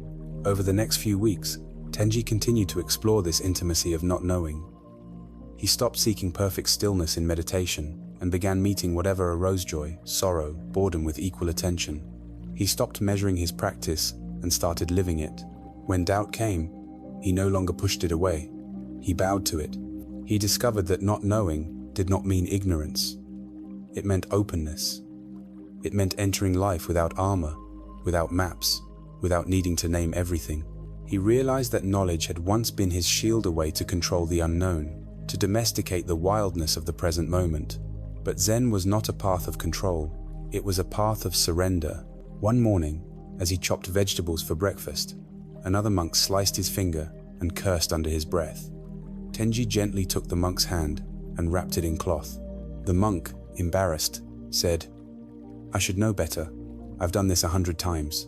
Tenji replied, "Then maybe today is your first." The monk laughed. Tenji added, "Sometimes it takes cutting ourselves to see how tightly we were holding the knife." That day, as he stirred miso soup over the fire, Tenji thought about how much of his life had been spent trying to know, trying to secure himself with conclusions, trying to predict, to define, to hold, and how that effort, while useful, had also distanced him from others, from the present, from himself. That evening, he returned to the rock garden, where Master Keizan was once again raking patterns into the earth. "I'm starting to understand," Tenji said. Keizan didn't stop raking. Tenji continued. "Understanding is what I must let go of." Keizan nodded. "And intimacy," Tenji said, "is what arises when I do." Keizan paused, then handed him the rake. "Then you know what to do." Tenji took it. The handle felt cool and smooth in his hand. He stepped into the sand and began moving, slowly, attentively, not to make something beautiful, not to make something correct, just to move, just to touch the earth without needing it to answer. He felt the weight of the rake, the way the gravel resisted, then gave. He felt the rhythm of his own body, the sound of his breath. He was not performing, not improving. He was simply there. Afterward, Keizan said, "Most people believe knowing brings us closer to the world, but often it builds a wall. Not knowing removes the wall." Tenji asked, "Then what is left?" Keizan replied, "Just this." He pointed to the moon. In time, Tenji began to teach the newer monks not through lectures, but through presence. When asked about the sutras, he would sometimes point to a bird call or a boiling pot.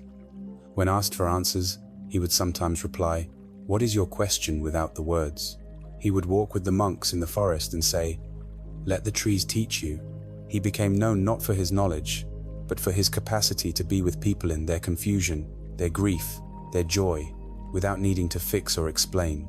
He listened not to respond, but to hear. He saw that true intimacy was not built on shared certainty, but on shared being. One day, a novice confessed, "I'm afraid I don't understand Zen." Tenji placed a hand on his shoulder. "Good," he said. "That means Zen is beginning to understand you." We live in a world that worships knowing. We chase facts, strategies, techniques. We fear the blank page, the unanswered question, the quiet of the mind. But Zen turns gently toward that quiet and says, "There is the gate." Not knowing is not a failure. It is a return. It is intimacy with the breath as it is, with the other as they are, with life without the veil of labels. To not know is to be willing to feel. To not know is to step into the stream barefoot. To not know is to see the moon and not need to write poetry about it. So wherever you are, if you feel confused, uncertain, lost, pause, breathe, let go of needing to grasp, and say softly to yourself, "Not knowing is most intimate." Then look around and step through. 12. Ordinary mind is the way. The first chill of winter was beginning to settle over the mountains. Frost tipped the blades of grass along the temple path, and the pond behind the meditation hall had begun to freeze around the edges. The monks wrapped their robes tighter in the morning hours and huddled closer during evening zazen. Yet even in the cold, there was clarity. The sky became sharper, the air crisper, and every sounder bell, a footstep, a breath seemed to land more clearly on the world's quiet skin. Among the monks, one named Haku had been walking a path of intense devotion. He woke before the others, sat longer in zazen, and had even begun fasting once a week. His questions were fierce, his posture perfect, and yet he felt no closer to the thing he sought. The words of the masters circled his mind endlessly. Emptiness, form, suchness, no, mind. He repeated them like mantras, hoping one would unlock the gate he imagined was somewhere up ahead. One evening, during a walking meditation through the garden, Haku approached his teacher, Master Jinan, who was watching a crow hop along the edge of the stone wall. "Master," Haku said, bowing low, "what is the way?" Jinan did not look away from the bird. "Ordinary mind," he said. Haku frowned. "That can't be it." The crow squawked once and flew off into the twilight. Jinan smiled. "Why not?" "Because I already have an ordinary mind," Haku said, "and it's filled with thoughts, distraction, doubt. The way must be something beyond that, something pure." "Is the crow pure?" Jinan asked. Haku hesitated. "It just is." "Exactly," Jinan replied. "And so must you be." Haku bowed again, but this time more slowly. He returned to his room and sat through the night. The phrase repeated over and over in his thoughts. Ordinary mind is the way. And so he tried to examine it, break it down, decode it. Was it a riddle, a paradox, or was it literal? Could the most profound thing really be found in the most mundane? The next morning he went about his chores differently. He didn't try to perform. He didn't try to attain clarity. He simply swept, as the path asked to be swept. He carried water as it needed to be carried. He washed his bowl with care, not for merit, but because it was dirty. That afternoon, he sat in the sun outside the woodpile and watched two novices chase a grasshopper through the courtyard. One tripped and fell, laughed, and stood again. Haku realized he hadn't laughed like that in months. He had been so focused on finding the way that he had forgotten to be in the way. Later that week, during tea, Haku asked Jinan again, "Master, when you say ordinary mind is the way, do you mean the way is nothing special?" Jinan looked at him with eyes like clear water. What could be more special than nothing special?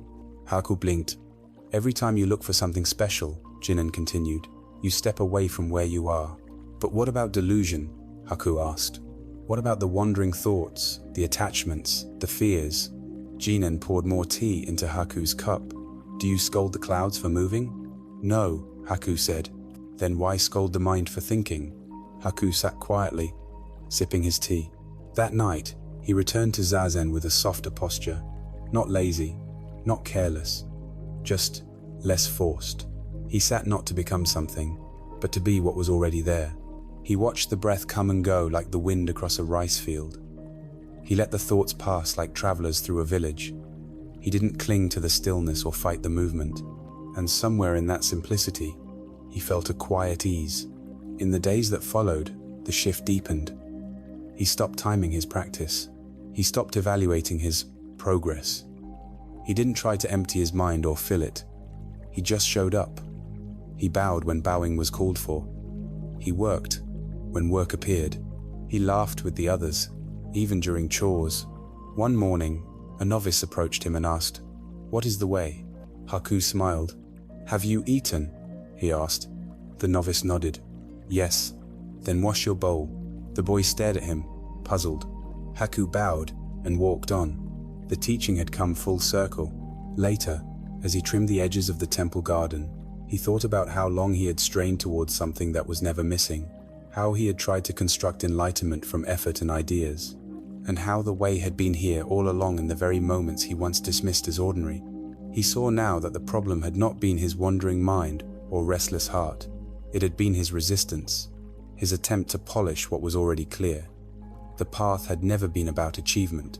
It had always been about intimacy, with breath, with stone, with laughter, with sorrow.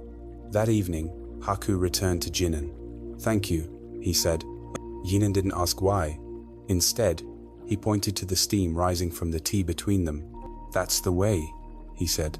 Haku laughed, then bowed. Zen does not ask you to be perfect. It does not ask you to transcend humanity. It does not demand silence or constant bliss. It invites you into this moment. It invites you to meet your life not as a test, but as a mirror. Not to fix it, but to live it completely. Ordinary mind means brushing your teeth with presence, folding laundry with awareness, listening without planning your reply, crying without apology, laughing without restraint. The way is not hidden. It is not secret. It does not belong to sages. It belongs to you. When you sweep the floor, sweep completely. When you walk, let your feet feel the ground. When you make a mistake, make it fully, then bow and begin again. You do not need more discipline. You need more trust. You do not need a breakthrough. You need a return. So the next time you feel far from the way, ask, what am I doing right now? And do it with your whole being. If you are angry, be aware. If you are joyful, be there. If you are lost, be still. There is no elsewhere to get to. The gate was never locked. The key was never missing. It was in your hands the whole time. Ordinary mind is the way, and it has been walking with you all along. 13. Nothing exists. Everything is allowed. The mountain temple stood under a sky so vast it seemed to erase all thought. Winter had passed, and spring had not yet arrived. The air was dry and cool, and the hills wore a faded robe of brown and grey, waiting quietly for new colour. The monks tended their daily tasks, without ceremony, carrying firewood, scrubbing floors, ladling broth into bowls, but even in their silence, there was something weightless in their rhythm, as if gravity had loosened its grip. A senior monk named Ryoji was returning from a long solo retreat in the deep forest. He had lived for weeks with only birds, trees, and wind, watching the sun rise and set, without commentary, without marking time. When he returned, his face bore the simplicity of moss on stone. The younger monks asked if he had gained insight in solitude. Ryoji only smiled and resumed cleaning the gutters. One evening, a young monk named Hisao, who had long admired Ryoji's practice, found him sitting by the koi pond as moonlight wavered across the water's surface. "Brother," Hisao said, bowing, "I've been reflecting on something the master said last month." Ryoji said nothing, only nodded for him to continue. He said, "Nothing exists and everything is allowed. I haven't been able to forget it." Ryoji's eyes remained on the pond. A fish rose gently, created a ripple, and vanished again. "What troubles you?" Ryoji asked. Hisao sat beside him. "It sounds like a contradiction. If nothing exists, how can anything be allowed? And if everything is allowed, doesn't that lead to chaos?" Ryoji smiled gently. "That depends on what you think is doing the allowing." The younger monk looked confused. "Can you explain?" Ryoji dipped his fingers into the water, then watched the ripples spread. "Come walk with me." They moved through the outer courtyard in silence. Crickets whispered along the path, and their sandals made a soft music on the earth. They passed the old bell tower, where ivy curled like forgotten thoughts, and entered a small grove where an old pine stood alone. "Sit," Ryoji said. They lowered themselves onto the grass beneath the pine. "I used to ask the same question," Ryoji said, "when I first heard that phrase. Nothing exists, everything is allowed. It sounded nihilistic, dangerous. I thought, if nothing is real, what stops cruelty? What gives life meaning? But then I realized I was hearing the words through the voice of the self, the ego that always asks, what about me? How does this help me? Protect me? Define me?" Hisao nodded slowly. "But the phrase doesn't speak to the self," Ryoji said. "It speaks from emptiness." And he gestured to the sky. "Look there. Do you see boundaries?" "No," said Hisao. "Does that mean the sky isn't real?" "No, it's just vast." "Exactly," Ryoji said. "It has no walls, no center, no edge. It contains everything and clings to nothing. That is emptiness, not absence, but openness. In emptiness, there are no fixed things, nothing to hold, nothing to defend, and so everything is allowed, not by permission, but by space." Hisao was quiet, letting the words settle. "But," he finally asked, "doesn't that lead to apathy, to not caring what happens?" Ryoji looked at him directly. "Number. It leads to compassion." He picked up a fallen pine cone and held it in his palm. When the self is dissolved, when you realize there is no fixed I controlling anything, what's left is awareness, clear, compassionate, and free. You act not because you must, or because a rule demands it, but because the heart responds without separation. Zen. He dropped the pine cone and let it bounce quietly onto the grass. "Nothing exists not in the way we think. There is no separate, solid thing called you or me, just movement, just causes and conditions. Thoughts arise, emotions pass, everything is in flux. And when we stop resisting that truth, we stop suffering. They sat in silence for some time. Do you still get angry? Hisao asked. Ryoji smiled. Of course, anger arises, but I don't hold it. I don't wear it like a coat. But what if someone harms you? Hisao asked. Don't you need to defend yourself? If harm arises, Ryoji said, respond. But not from the ego, not from the story of me versus you. Respond like the wind does to branches firm but never personal. Hisao let the words pass through him like breath. Then what is freedom? He asked. Ryoji pointed to the moon above, seeing that the moon reflects in every pond, yet belongs to none. End of close. That night, Hisao returned to his room with less urgency. He no longer tried to solve the phrase. He let it echo inside him. Nothing exists. Everything is allowed. He watched his thoughts pass. He watched the longing to understand, the fear of letting go, and slowly, he stopped grabbing. He let himself fall into not knowing, into space. In the weeks that followed, he noticed changes. He no longer tried to be Zen. He no longer watched his thoughts like a guard at a gate. He just lived. When sadness came, he breathed. When joy came, he bowed. He acted from the heart, not the head. He didn't need everything to be clean, perfect, correct. He let life be wild. He allowed the mess of existence to move through him, and in doing so, found peace. One day, a monk accidentally spilled tea on him during breakfast. Instead of reacting, Hisao simply smiled, wiped his robe, and said, "Nothing exists." The other monk laughed. "Then let me spill more." Hisao replied, "Everything is allowed," and they laughed together. Later, he asked Ryoji, "How do I keep this view alive?" Ryoji said, "Don't keep it. Let it come and go like everything else." Then he added, "You don't carry the view carries you." As spring arrived, Hisao tended the garden without trying to teach it anything. He trimmed the shrubs without expectation, bowed to the weeds without judgment. And each time he saw the moon, he did not look for meaning. He simply saw. Eventually, a novice approached him. "What is Zen?" the boy asked. Hisao knelt, drew a circle in the dirt, and said, "When you stop trying to stay inside this." The boy furrowed his brow. Hisao smiled. "Good, stay confused. Zen does not remove the world. It dissolves the solidity we give it. It reveals that the self is a story, and the story is made of wind. It shows us that when we stop trying to hold the moment holds us. Nothing exists means no fixed self, no permanent thing. Everything is allowed means all experience flows through emptiness. This is not chaos, it is the end of struggle. It is the moment the hand opens. So if you are tired of seeking, of explaining, of fixing, try this. Let everything arise. Let nothing stick. Let the story unwind. And then, without words, without trying live, be the wind, be the leaf, be the pond that reflects the moon without keeping it. Because nothing exists, and everything, dear one, is allowed. 14. The sound of rain does not explain itself. Rain had come softly in the night. By morning, the whole temple seemed to breathe with moisture. Drops clung to every pine needle, trembled on the tips of bamboo leaves, pooled on stone steps. The earth was dark and rich, and the scent of wet cedar carried through the corridors like an old memory.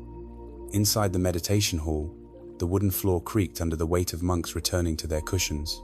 Some still bore traces of sleep. Others were already deep in silence. At the edge of the hall, a monk named Ren sat with a restlessness in his chest. He had been practicing for several years and was known for his clarity of speech and precision in teaching others. He could recite the verses of Dogen from memory and explain the principles of no mind and interbeing with ease. But something in him remained unsettled. The more clearly he could speak, the more he felt a silence growing behind his words, a silence that he could not reach. After the morning sitting, Ren walked slowly through the garden, raindrops falling from leaves onto his shoulders. He made his way to the tea room where Master Tenkei was preparing the first pot of the day. Tenkei, an elder monk, with a gentle demeanor, was known for his quiet presence and simple words. He never debated, never corrected, only observed, poured tea, and let things fall into place. Ren bowed and said, "Master, I have been speaking much, but something in me is still dry." Tenkei nodded and poured a cup of tea. Ren continued, "I explain the teachings clearly, I help others understand, but when I'm alone, I feel as if I've never truly understood anything at all." Tenkei handed him the cup. "Listen," he said. Ren tilted his head. Rain tapped gently on the roof above them. "That," Tenkei said, "is Zen." Ren sipped the tea, confused. "I don't understand." Tenkei looked out the window. "The sound of rain," he said, "does not explain itself." Ren looked at him, waiting for more, but Tenkei turned back to the tea kettle and said no more. The phrase clung to Ren like the mist on his robe. The sound of rain does not explain itself. All day, it echoed through him. During chores, during meals, during walking meditation, he repeated it silently, trying to unpack its meaning. Was it a metaphor? A teaching about silence? About not overthinking? By nightfall, he was no closer to clarity. That evening, as he walked the perimeter of the temple under his umbrella, he heard the rain again, now heavier, a deep and steady rhythm on the tiles. He paused. He stood still, and he simply listened. No thoughts, no analysis, just listening. The sound was not trying to be understood. It was not making a point. It was just rain falling, meeting surfaces, making sound. And in that moment, something inside him softened. It was as if the rain had passed, not just over the temple, but through him. He returned to his room and sat in silence. No mantra, no technique, just breath and sound. The next morning, he returned to Master Tenkei. "I heard it," he said. Tenkei looked up. "The rain," Ren said. "It didn't need me to understand it. And I didn't need to understand it. We just were." Tenkei smiled. "Now your speech will begin to lose its sharpness."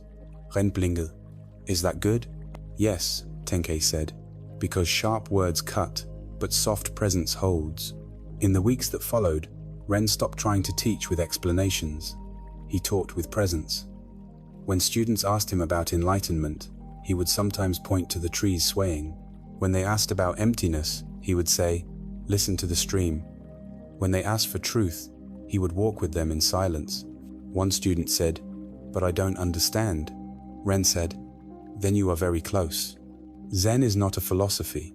It is a pointing, a gesture, a breath, a sound. It does not live in what is said, but in what is experienced directly. The sound of rain is not a symbol. It is rain. It is what it is, without apology, without explanation. We are so often trapped in commentarian, the need to explain, define, prove. We become translators of our own lives, never letting them be spoken in their native tongue. But Zen invites us back, not into meaning, but into immediacy, into what is so alive it cannot be captured. One day, Ren sat by the stream outside the temple and closed his eyes. The water moved over stones, over roots, over itself. He felt his breath do the same. He remembered a time when he had tried to understand the Dharma, like solving a puzzle. Now he let it be like weather, sometimes stormy, sometimes still, but always whole. Later, he told a student, "Don't try to understand the bell, just let it ring through you." Another time, a monk asked, "What is the heart of Zen?" Ren held out his hand and caught a drop of rain. "This." The monk waited. Ren said nothing more. There was no need. Truth is not something spoken. It is something met. The sound of rain does not explain itself, and it does not need to. It simply falls. And we, when we stop explaining, begin to fall with it. To let go of explanation is not to stop learning. It is to begin listening differently. To listen not with the mind, but with the whole body. To be touched by sound. To be opened by silence.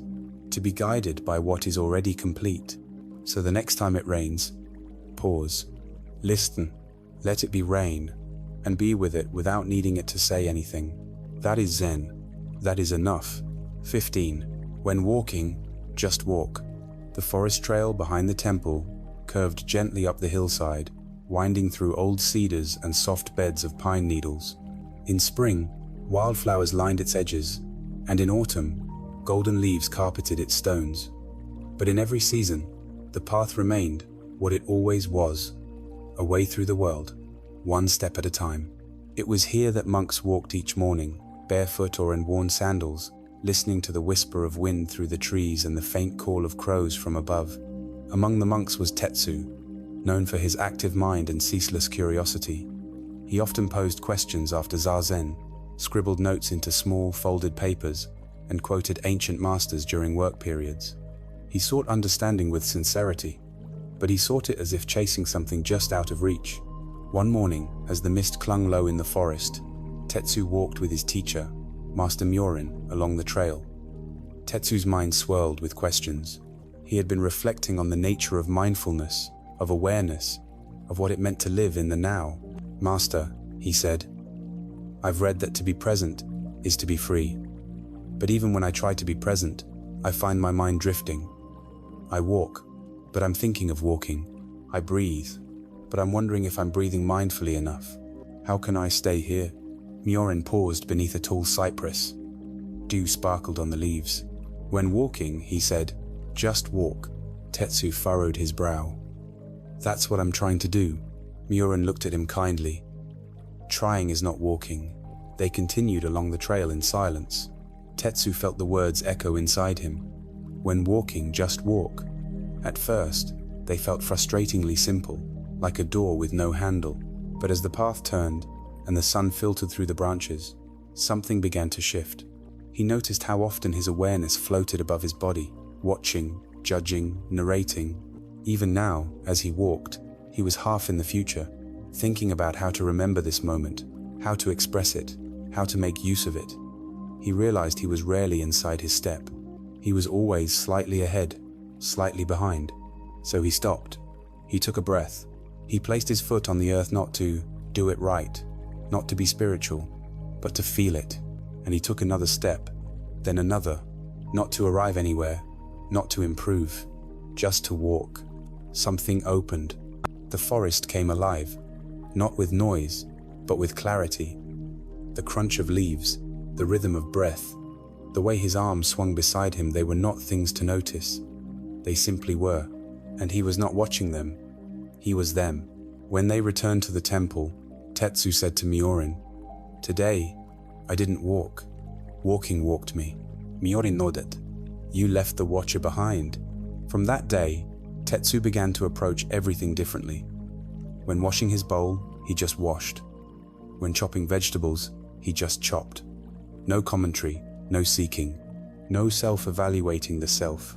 And the freedom he had long searched for in sutras and teachings began to appear not as a grand realization, but as a quiet absence of friction.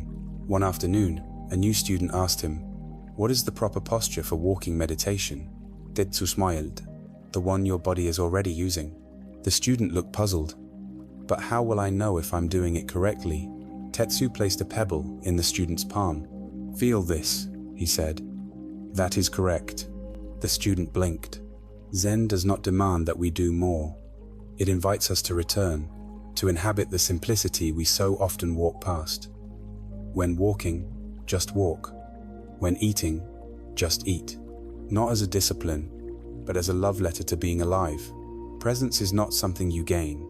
It's something you stop resisting.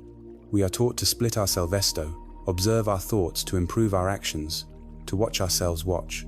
But Zen calls us back to the undivided, to the step as the whole world, to the breath as the full Dharma, to the bowl as Buddha. Later, as Tetsu swept the temple path, another monk asked, "Aren't you ever tempted to think while working?" Tetsu laughed. "Thinking happens, sweeping happens, but I no longer believe they are separate." He told the monk of a story Myorin had once shared. A student asked his master, "What is Zen?"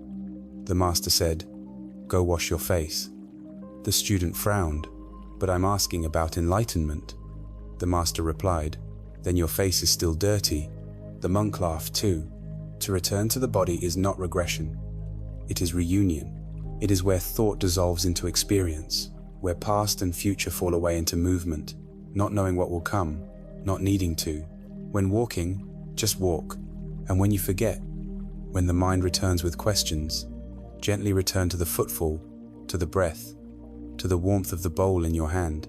No judgment, no failure, only return. So next time you rise from your chair, don't rush to the next moment. Walk, feel the ground, be the step, and in that step, discover there was never anywhere else to go. You were already home. 16. The wind has no destination. The wind came early that morning, whispering down from the high ridges, rustling through the temple pines, with a sound that was neither urgent nor idle. The banners above the gate danced without rhythm, and leaves spun freely through the air, like small green lanterns searching for a place to land. It was a wind that moved without direction, without purpose, just movement for movement's sake. A young monk named June stood beneath the old maple in the courtyard, watching the wind animate everything except itself. He had risen before the bell, hoping to find clarity in the hush before morning chores. For weeks, he had been struggling with his practice. Despite his sincere efforts, deep bows, his long hours of zazen, his diligent study, he felt no closer to peace. The more he tried to attain it, the more distant it seemed. He felt like a man chasing his own shadow, exhausted and unmoving. As he stood there, arms folded in his robe, Master Kayan approached slowly, carrying a small branch of plum blossoms in his hand. The master stopped beside Jun and looked up at the sky. "The wind is playful today," Kayan said. Jun bowed. "Master," he said quietly, "I feel like I'm going nowhere in my practice." Kayan smiled without turning. "Then perhaps it is working." Yun looked puzzled. "I mean," he explained, "I feel like I'm not making progress. Like I've stalled." Kayan twirled the plum branch between his fingers. "Tell me," he said, "where is the wind going?" Jun looked up. "I don't know." Kayan nodded. "And yet, it moves." He placed the branch into Jun's hand and walked on without another word. That day, Jun turned the phrase over in his thoughts. Where is the wind going? It seems so simple, so obvious. The wind doesn't go somewhere, it just moves. And yet, everything it touches is changed. It does not choose its path. It does not aim to impress. It simply follows the shape of the earth, the call of temperature, the presence of space. And in that aimlessness, it is utterly free. Jun began to wonder, what if peace was not something to reach? What if it wasn't a place to arrive, but a current to follow? That evening, he returned to the garden, where Kayan was pruning the plum trees with quiet attention. "I've been pushing too hard," Jun said. Kayan looked at him. "What were you trying to push into?" "Stillness, clarity, understanding." Kayan clipped a small branch. "And what if they were already here?" Jun was silent. Kayan continued, "The wind has no destination, but it reaches every corner." Jun sat on a stone nearby and watched the petals drift in the air like snow. He remembered how, even as a boy, he had tried to control everything. His future, his grades, his emotions. He thought mastery was about tightening the grip. But Zen, he now saw, was a practice of loosening, of letting go, not out of resignation, but out of trust. The next morning, during walking meditation, he allowed himself to move like the wind knot toward a goal, not with measured intent, but with presence, step by step, breath by breath. When thoughts came, he didn't try to dismiss them. He let them pass like clouds in a traveling sky. Later, a fellow monk asked him how his practice was going. Jun smiled. "It's blowing," he said, and both laughed, though neither could say exactly why. In the following days, Jun's presence shifted. He became lighter, not in effort, but in being. He worked in the kitchen without trying to be efficient. He swept the path without trying to be thorough. He simply moved. And in that movement, things happened. Food was prepared, floors were cleaned, bowls were stacked, all without strain, all without the need to prove. One day, Kayan invited Jun to walk with him to the ridge above the valley. They climbed in silence, through the trees and bramble, until the land opened wide and the wind met them like an old friend. They stood for some time, watching the distant hills disappear into mist. Kayan said, "Most people spend their lives planning where to go." Jun nodded. "They draw maps, set goals, mark milestones." Jun nodded again. "But life," Kayan said, "moves like wind. It does not ask for your plan, it asks for your presence." Jun turned to face the breeze. letting it lift his sleeves. "I've been chasing the path," he said, trying to force it to appear. Kayan smiled. "The path doesn't appear," he said. "It reveals itself when you stop looking." Jun breathed in deeply. The wind filled his robe, his lungs, his chest, and in that moment, he stopped trying to know where he was going. He just stood. He just breathed. And for the first time in many weeks, he felt free. Later that evening, back at the temple, Jun wrote a note and pinned it above his sleeping mat. "The wind has no destination, but still, it sings." And each morning after, when he stepped out to begin the day, he let the breeze meet him first. Zen is not a ladder to climb. It is not a race to win. It is a returning, a relaxing, a riding of the current beneath all things. The mind that stops trying to own the journey begins to walk it truly. The heart that stops pushing begins to open. So if you are tired from seeking, if the path feels lost, if your efforts feel like running in place, pause. Feel the wind. Ask it where it's going. And when it says nothing, follow. 17. Zen dialogue. No self, no problem. The bell rang once, long and low, echoing through the stone courtyard like a breath held between lifetimes. It was dawn, and the temple's stillness stretched outward into the valley, beyond the river, over the ridges. In the center of this silence walked a monk named Aita. His face bore no trace of worry, but his eyes carried a deep unrest, like ripples under still water. Aita had been practicing for many years, bowing, chanting, sitting, sweeping.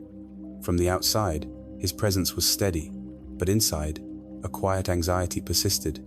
The bell rang once, long and low, echoing through the stone courtyard like a breath held between lifetimes.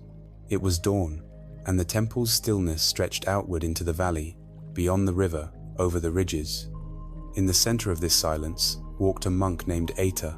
His face bore no trace of worry, but his eyes carried a deep unrest, like ripples under still water. Aita had been practicing for many years, bowing, chanting, sitting, sweeping. From the outside, his presence was steady, but inside, a quiet anxiety persisted. The bell rang once, long and low, echoing through the stone courtyard like a breath held between lifetimes. It was dawn, and the temple's stillness stretched outward into the valley, beyond the river, over the ridges.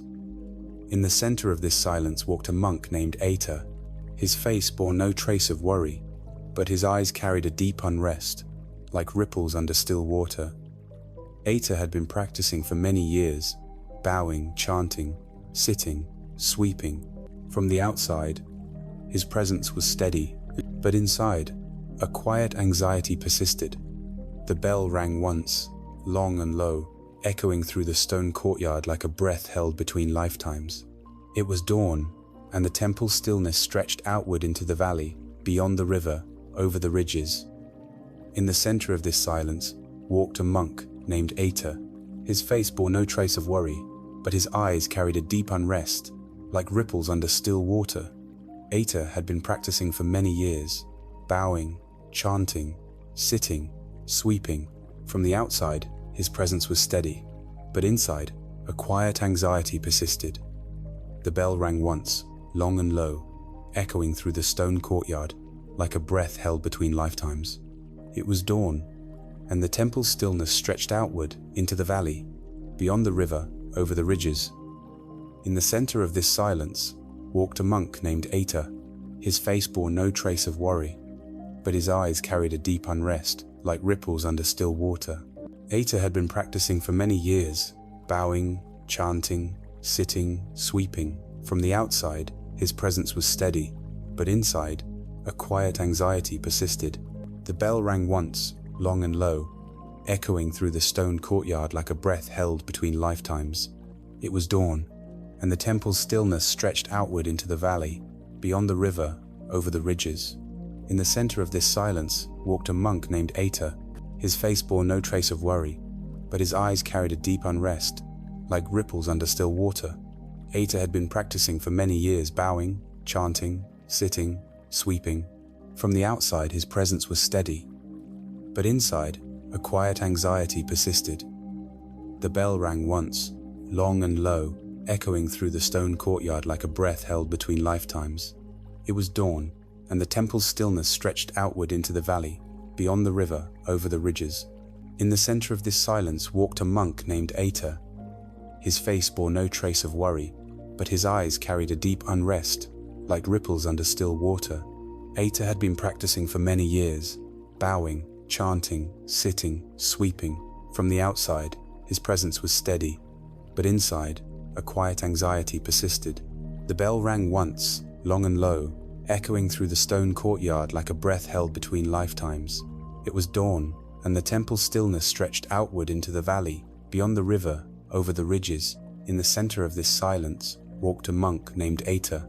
His face bore no trace of worry, but his eyes carried a deep unrest, like ripples under still water.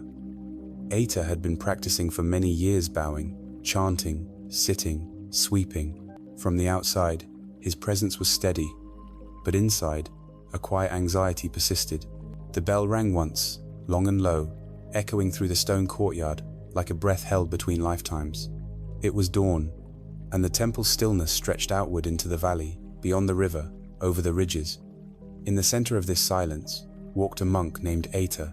His face bore no trace of worry, but his eyes carried a deep unrest, like ripples under still water.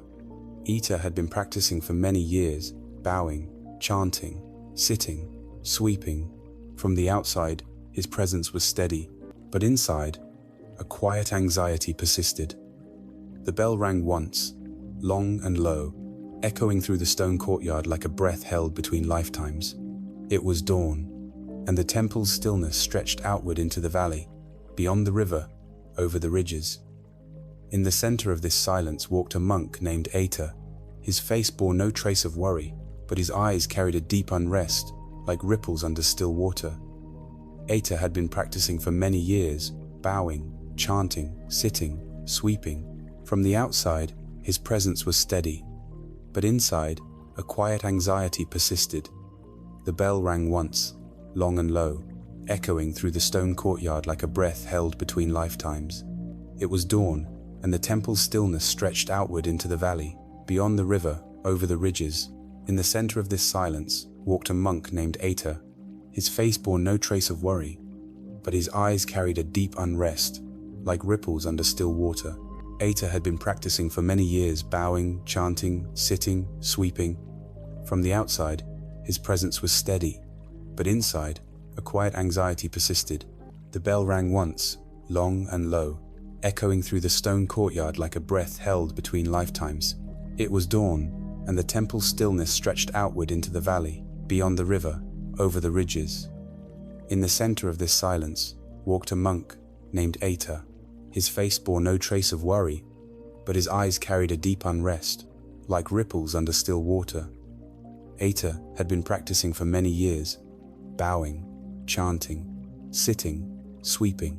From the outside, his presence was steady, but inside, a quiet anxiety persisted.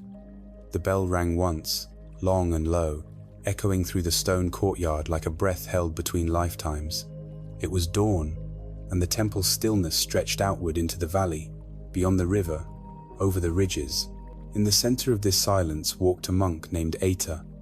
His face bore no trace of worry, but his eyes carried a deep unrest, like ripples under still water. Ater had been practicing for many years, bowing, chanting, sitting, sweeping. From the outside, his presence was steady, but inside, a quiet anxiety persisted. The bell rang once, long and low, echoing through the stone courtyard like a breath held between lifetimes. It was dawn, and the temple's stillness stretched outward into the valley, beyond the river, over the ridges. In the center of this silence walked a monk named Ater. His face bore no trace of worry, but his eyes carried a deep unrest, like ripples under still water. Ater had been practicing for many years, bowing, chanting, sitting, sweeping. From the outside, his presence was steady, but inside, a quiet anxiety persisted. The bell rang once, long and low, echoing through the stone courtyard like a breath held between lifetimes. It was dawn, and the temple's stillness stretched outward into the valley, beyond the river, over the ridges.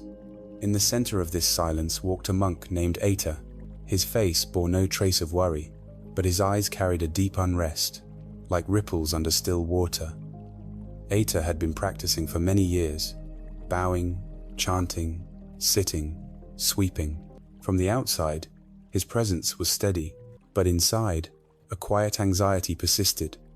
The bell rang once, long and low, echoing through the stone courtyard like a breath held between lifetimes. It was dawn, and the temple's stillness stretched outward into the valley, beyond the river, over the ridges. In the center of this silence walked a monk named Aita. His face bore no trace of worry, but his eyes carried a deep unrest, like ripples under still water. Aita had been practicing for many years, bowing, chanting, sitting, sweeping. From the outside, his presence was steady, but inside, a quiet anxiety persisted. The bell rang once, long and low, echoing through the stone courtyard like a breath held between lifetimes. It was dawn, and the temple's stillness stretched outward into the valley, beyond the river, over the ridges. In the center of this silence walk, 18.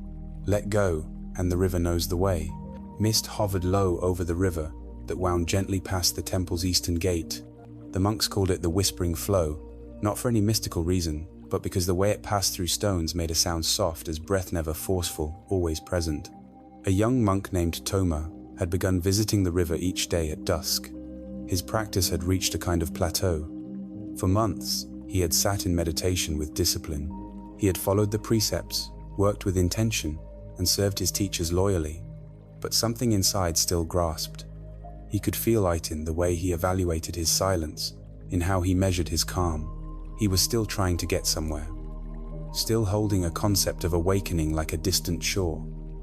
One day, he approached Master Shiko, a soft-spoken elder who rarely spoke unless the words came on their own. Toma bowed and said, "Master, I feel like a dam. I sit, but I don't flow. What am I doing wrong?" Shiko picked up a stick and drew a long curve in the earth. "This is the river," he said. "It does not ask where to go. It does not cling to the bank. It only flows. And because it lets go at every turn, it arrives everywhere without trying." That night, Toma sat beside the river long after the stars rose. He watched the currents and eddies, the reflections of moonlight dancing like spirit silver on the surface. He saw how the river embraced every stone, every turn. It did not resist the landscape, it moved with it. And in that effortless movement, it never stopped. He began to feel his own resistance like a boulder in his chest. Slowly, he imagined letting go of his effort to improve, to become, to define himself. He let the thought float downstream like a fallen leaf. He didn't push it away. He didn't analyze it. He just let it drift. That night, Toma sat beside the river long after the stars rose. He watched the currents and eddies, the reflections of moonlight dancing like spirit silver on the surface. He saw how the river embraced every stone, every turn. It did not resist the landscape, it moved with it. And in that effortless movement, it never stopped. He began to feel his own resistance like a boulder in his chest. Slowly, he imagined letting go of his effort to improve, to become, to define himself. He let the thought float downstream like a fallen leaf. He didn't push it away. He didn't analyze it. He just let it drift. That night, Toma sat beside the river, long after the stars rose.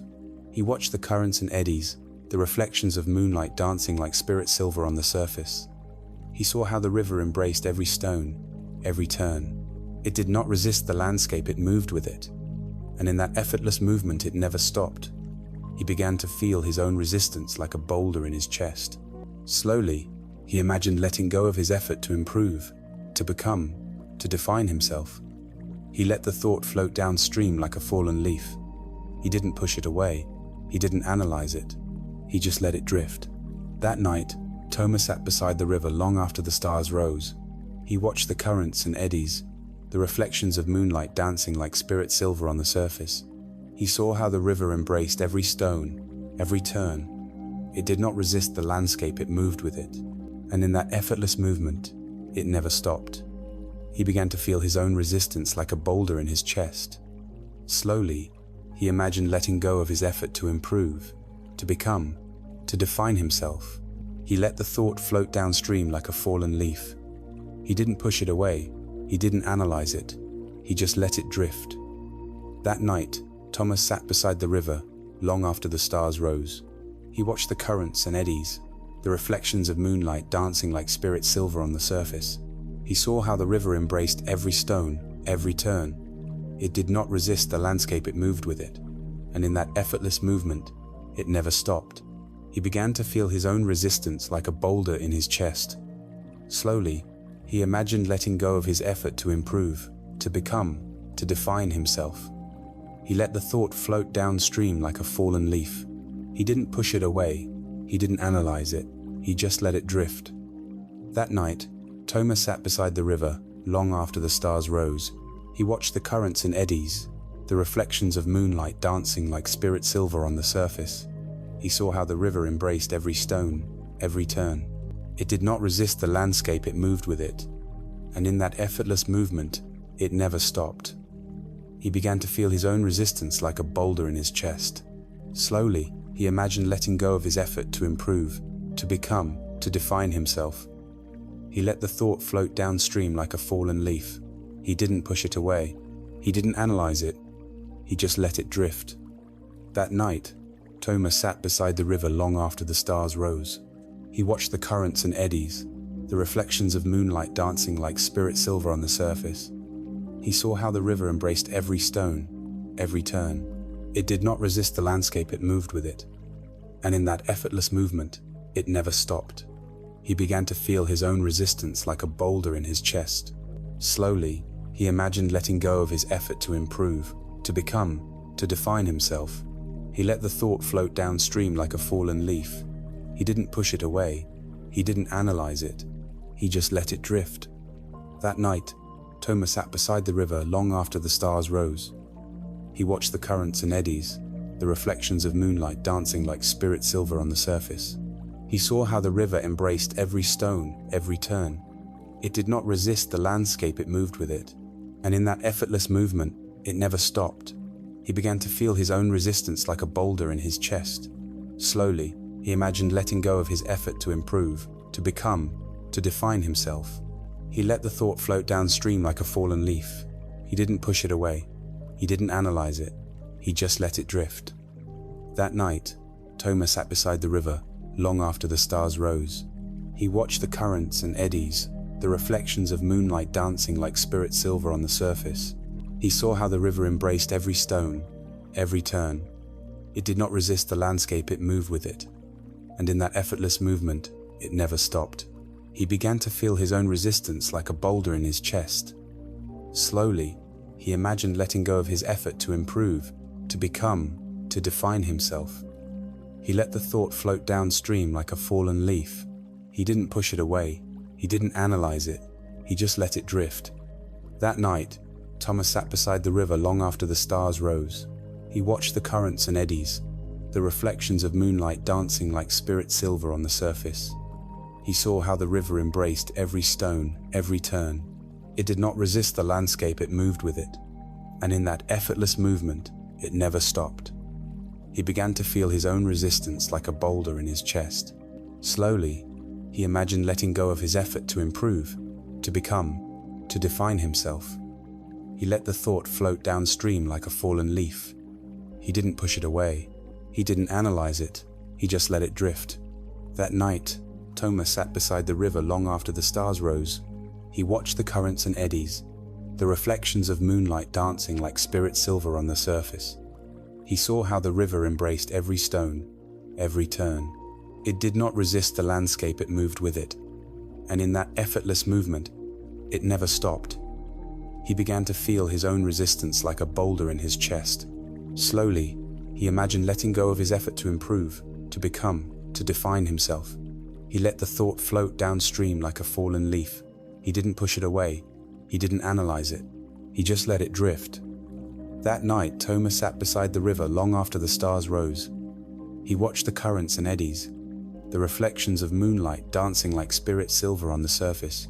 He saw how the river embraced every stone, every turn. It did not resist the landscape it moved with it, and in that effortless movement, it never stopped. He began to feel his own resistance like a boulder in his chest. Slowly, he imagined letting go of his effort to improve, to become, to define himself. He let the thought float downstream like a fallen leaf. He didn't push it away. He didn't analyze it. He just let it drift.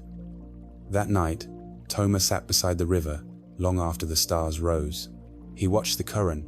19. Clouds drift, mind follows. The afternoon sun filtered through a veil of drifting clouds, casting soft shadows across the courtyard stones. Above the hills, the sky stretched wide and open, a canvas in motion. The clouds moved slowly, without urgency, shaped by invisible hands of wind and temperature. Watching them was a young monk named Haru, who had struggled for years with the storm inside his own mind. His thoughts rarely stopped.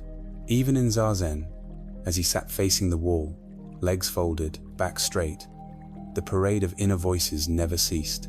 Plans, regrets, ambitions, comparisons all clung like fog around the mountain of his being. He longed for silence, not just in the temple, but in himself. One morning, after a particularly restless sitting, Haru approached Master Ensho, who was sipping tea beneath the ginkgo tree. The old master looked up as Haru bowed. "Master," Haru said, "I cannot stop my thoughts. The more I fight them, the louder they become. I try to empty my mind, but it fills again with more noise." Ensho gestured for him to sit and poured tea into the second cup. Then he pointed to the sky above. "What do you see?" Haru glanced upward. "Clouds drifting." Ensho nodded. "Do you ask them to stop?"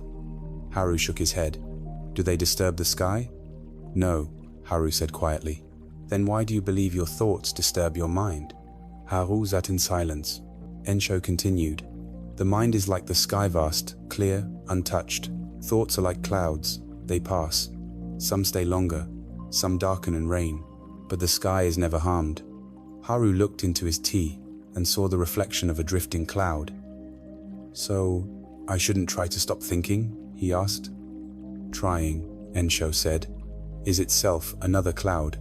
That afternoon, Haru climbed to the rocky bluff above the temple.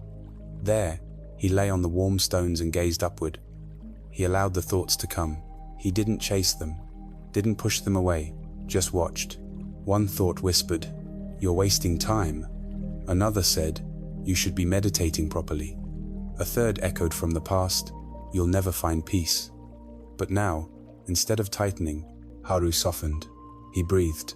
He imagined each thought as a cloud forming, dissolving, reforming. They were not enemies, they were not failures, they were weather. He did not need to control the sky. In the following days, Haru's practice changed. He no longer sat to succeed.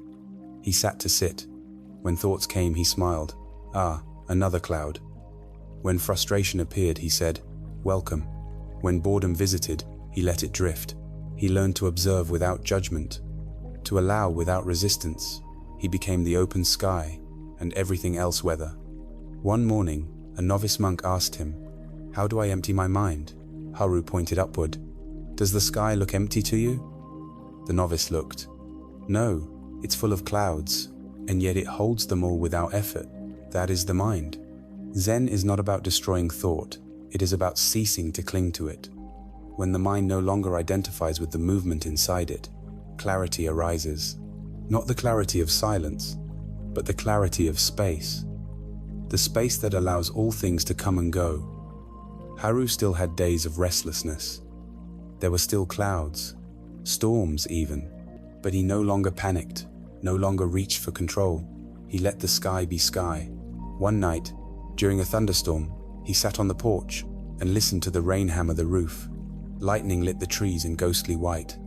The wind howled through the beams, but he was still, not numb, not withdrawn, present, inside the storm, and also beyond it. When dawn came, the world was washed clean.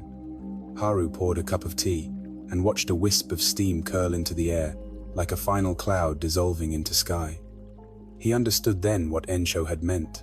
The problem had never been the thoughts. The problem was believing they defined him. The clouds would always drift, but the mind, like the sky, was free. So, if your thoughts overwhelm you, if your mind seems too full, don't fight, don't fix, just look, breathe, watch the clouds pass. You are not them, you are the space they move through. And the space has never been broken. 20. In silence, everything speaks. A thick stillness hung over the temple as dawn crept through the forest. The birds had not yet begun their songs, and the wind still slept among the trees. Inside the meditation hall, 100 breaths rose and fell as one. Wooden floors held the weight of bodies unmoving, and among them sat a monk named Sorayang, patient, but deeply burdened by a single question. Why does Zen value silence above all? He had pondered this for months, hoping that one day the answer would ring out like a bell, but all he heard was the quiet. Sora had come from a life of noise, debate, ambition, argument, self-expression. In his youth, words had been weapons, and he wielded them well. But here, in the temple, his cleverness had no target. His sharp tongue met no resistance. The masters spoke rarely, and when they did, it was like wind brushing bamboo. He had come looking for truth, and instead, he found silence. One evening, after the last bell, Sora approached Master Rin, who was placing incense by the altar. "Master," he said, "I don't understand. I came here to learn, to hear wisdom, but you speak so little. Why?" Rin looked up. His face was calm, ageless. He lit the incense and watched the smoke curl into the air. Then he turned to Sora. "Listen." Sora waited, but there was only silence. "I hear nothing," he said. Rin smiled. "Exactly." The next morning, Sora walked the temple grounds slowly. He began to pay attention, not to the words of others, but to what lay beneath everything unspoken. He noticed the way dew formed on the stone lanterns, the way a novice bowed with sincerity before sweeping the floor, the way an old monk smiled with his eyes when their paths crossed. There was a language here, but it did not use syllables. It used presence, timing, space. That afternoon, during silent tea, he realized something startling. The silence was not empty. It was full of gesture, of subtlety, of meaning. It was as if everyone in the room was speaking through stillness. He watched how a hand moved slowly to lift the cup, how a glance conveyed gratitude, how the absence of sound allowed everything else to emerge, like how stars appear only when the sun disappears. Over the next weeks, Sora stopped filling his own silences with commentary. He stopped trying to explain himself, even in his own thoughts. He began to listen not with ears, but with his whole being. One evening, while walking past the garden, he saw Master Rin gazing at a small flower blooming through a crack in the stone. Rin said nothing. He simply pointed to it, then walked on. Sora crouched down beside the flower and looked. At first, it was just a flower. Then, slowly, he noticed the way it stood, delicate yet firm, alone but unafraid. He felt something stir inside him, something wordless, something he could not name, but it was enough. Zen does not ask us to abandon language. It invites us to return to what came before language, the direct seeing, the quiet knowing, the unspoken truth. Silence is not the absence of sound, it is the presence of everything else. Sora once asked, "But how do I know what the silence is saying?" And Master Rin replied, "You don't listen for meaning, you listen for being." Years later, when Sora himself began teaching, he said little. When students asked complex questions, he often sat quietly with them. At first, they fidgeted, then they softened. Then they listened not to his words, but to his stillness. And sometimes, just sometimes, that silence told them more than 1,000 sutras. So if you find yourself lost in noise, in the clamor of doubt, the need to speak, the pressure to explain, pause, sit. Listen to the silence not as absence, but as offering. It does not shout. It does not beg, but it speaks. It speaks through the breath of trees, through the stillness of stones, through the moment a tear falls without reason, through the warmth of a shared gaze, through the hand that holds without needing to fix. In silence, everything speaks, and when you are quiet enough, you begin to understand everything you ever needed to hear was already there. You were always home. The journey has been long, but never far. We have walked through forests of stillness, climbed ridges of paradox, and sat by rivers of thought. We have listened to bells that do not speak, to rain that does not explain, to wine that does not plan. We have heard the teachings not in doctrines, but in footsteps, in tea being poured, in clouds drifting across the sky. And now, As the last word fades like incense into air, one truth remains. Zen is not a lesson to be memorized. It is a path you do not walk. It is a mirror you do not hold. It is a silence you do not create. It is this moment, just as it is. No matter how far your thoughts have wandered, no matter how long you've sought answers, there is nothing missing from you. The breath you are taking now is the same breath taken by a monk 1,000 years ago, sitting beneath a pine tree, eyes closed, listening to nothing and hearing everything. Zen doesn't ask you to escape the world. It asks you to fall into it more deeply, to see washing dishes not as a chore, but as the washing away of self, to hear a child's laughter as a koan, to feel your own sorrow as rain passing through a valley. There is no ordinary moment. There is only what is. And the one who sees this, not the thinker, not the self, but the seeing itself. So let the teachings rest now not as something you must grasp, but as something that grasps you. Let the dialogues echo like bells you didn't know were ringing. Let the masters smile not from a pedestal, but from the garden where you stand. And let the disciples walk beside you. For in truth, you have always been one of them. You were never seeking Zen. Zen was always seeking you, and it has found you here. Now, as you are, already home, already whole, already free.